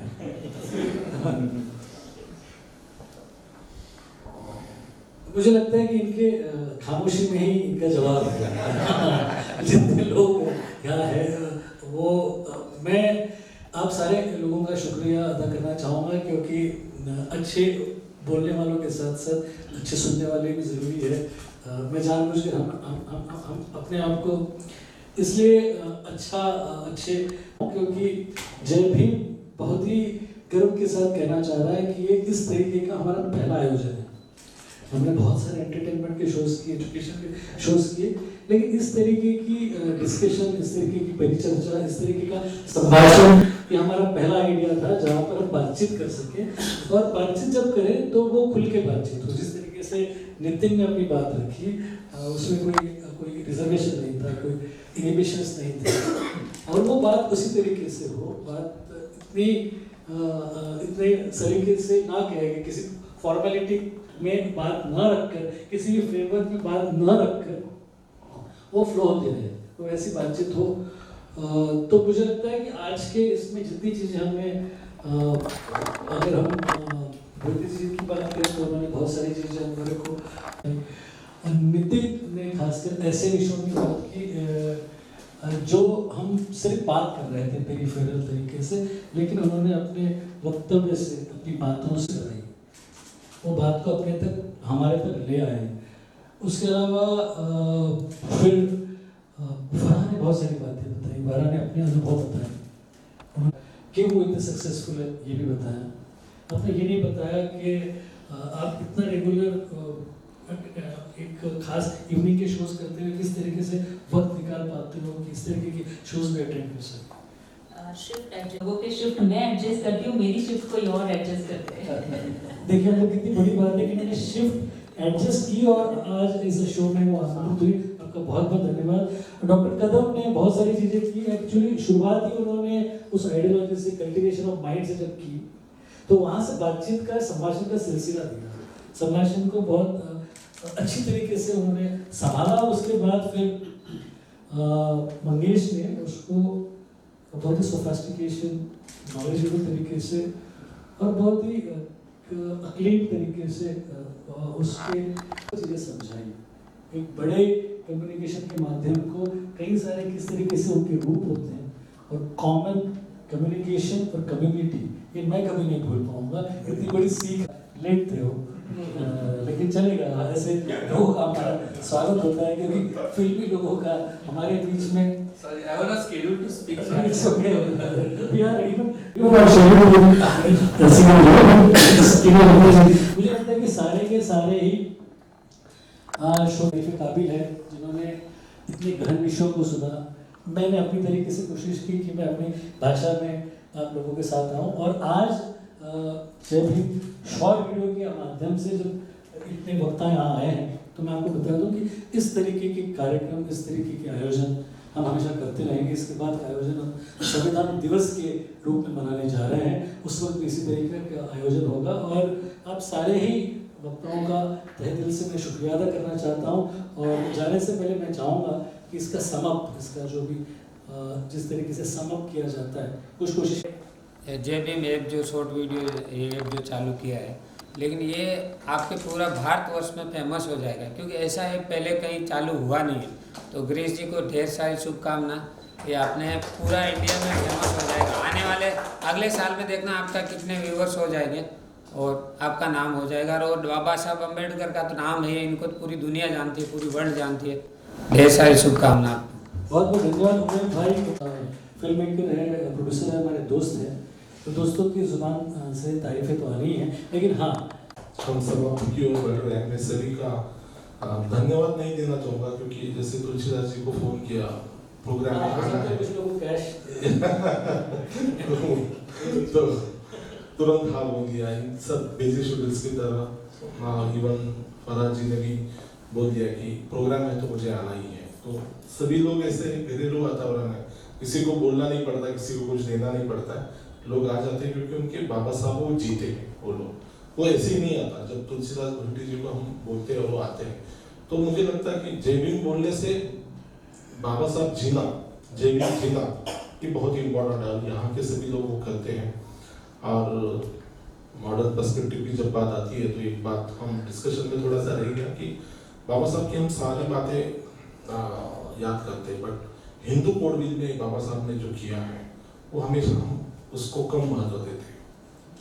बाबा साहब ने कॉन्स्टिट्यूशन के लिए जितना जोर दिया, उससे ज़्यादा हिंदू कोड बिल के लिए दिया है। और ये हमारे लिए क्यों महत्वपूर्ण है? क्योंकि भारत देश दुनिया में एकमात्र ऐसा देश है जिसमें नारी के ऊपर सबसे ज़्यादा एट्रोसिटीज और जुल्म हुए हैं। तो हमें ये बात भी ध्यान में रखनी चाहिए। और ऐसा कहा जाता है कि कुछ सालों के बाद इस धरती पे पुरुष नहीं रहेंगे, खाली स्त्रियां रहेंगी। तो मैं ये इसलिए कहना चाहता हूँ, स्टैटिस्टिकल फिगर्स है, बट ये इसलिए कहना चाहता हूँ कि बाबा साहब ने हिंदू कोड बिल लिखा है, और जब नारियां ही खाली रहेगी तो उनको ये याद रहना चाहिए कि बाबा साहब की वजह से ही है वो कल्टिवेशन जो उनका हुआ है या उनका जो प्रोग्रेस हुआ है वो हिंदू कोड बिल और बाबा साहब की वजह से हुआ है। तो कल हम रहे ना रहे, आप ये याद रखो हमेशा कि आपके जीवन में जो स्थान बाबा साहब का वो सांस से भी ज्यादा है। तो आप सब लोग आए और इसमें पार्टिसिपेट किए, मैं सभी को धन्यवाद देता हूँ। Thank you. One more.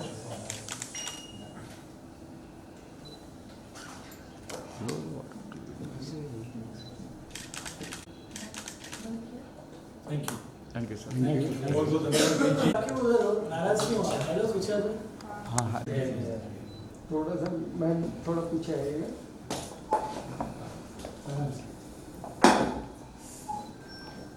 Yes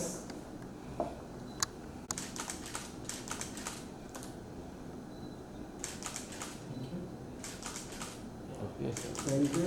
thank you. हो गया? Yes, sir. ये आपकी Yes, sir. Yes, yes. नहीं सर, यहाँ पे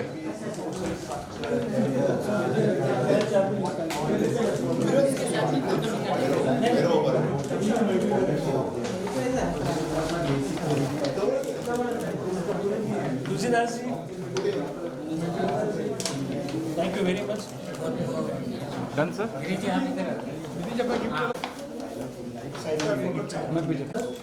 मैं टमाटर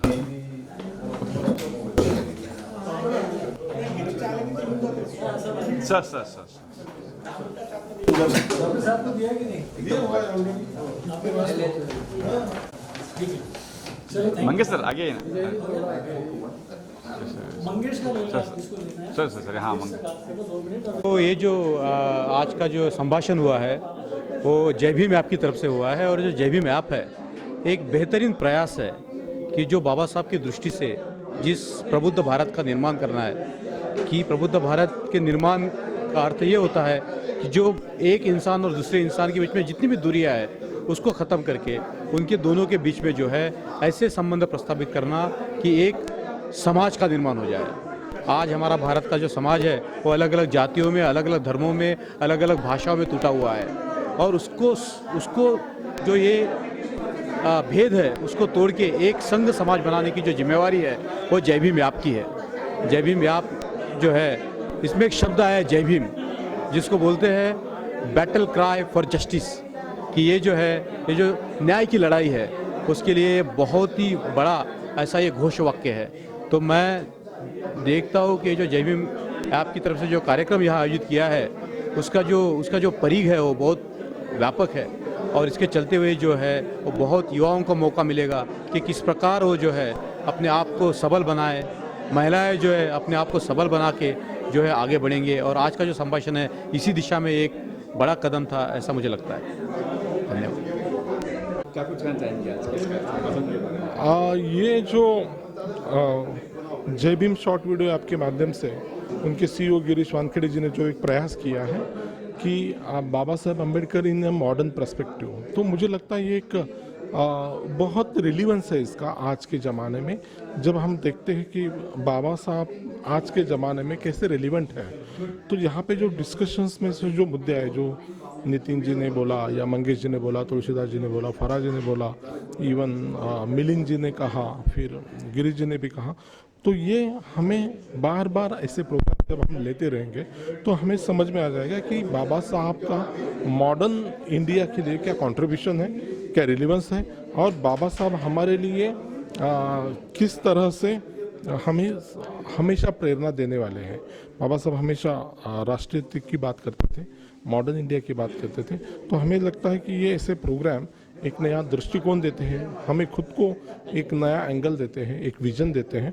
तो ऐसे ये जो शोज़ हैं ये बार बार होते रहेंगे, तो ये हमारे समाज के लिए एक अच्छी पहल रहेगी। और जय भीम शॉर्ट वीडियो ऐप हमेशा ऐसे प्रोग्राम लेते रहे, ऐसे शुभकामना देता हूँ। धन्यवाद। जय भीम। आज के कार्यक्रम ना ठीक, ओके ओके।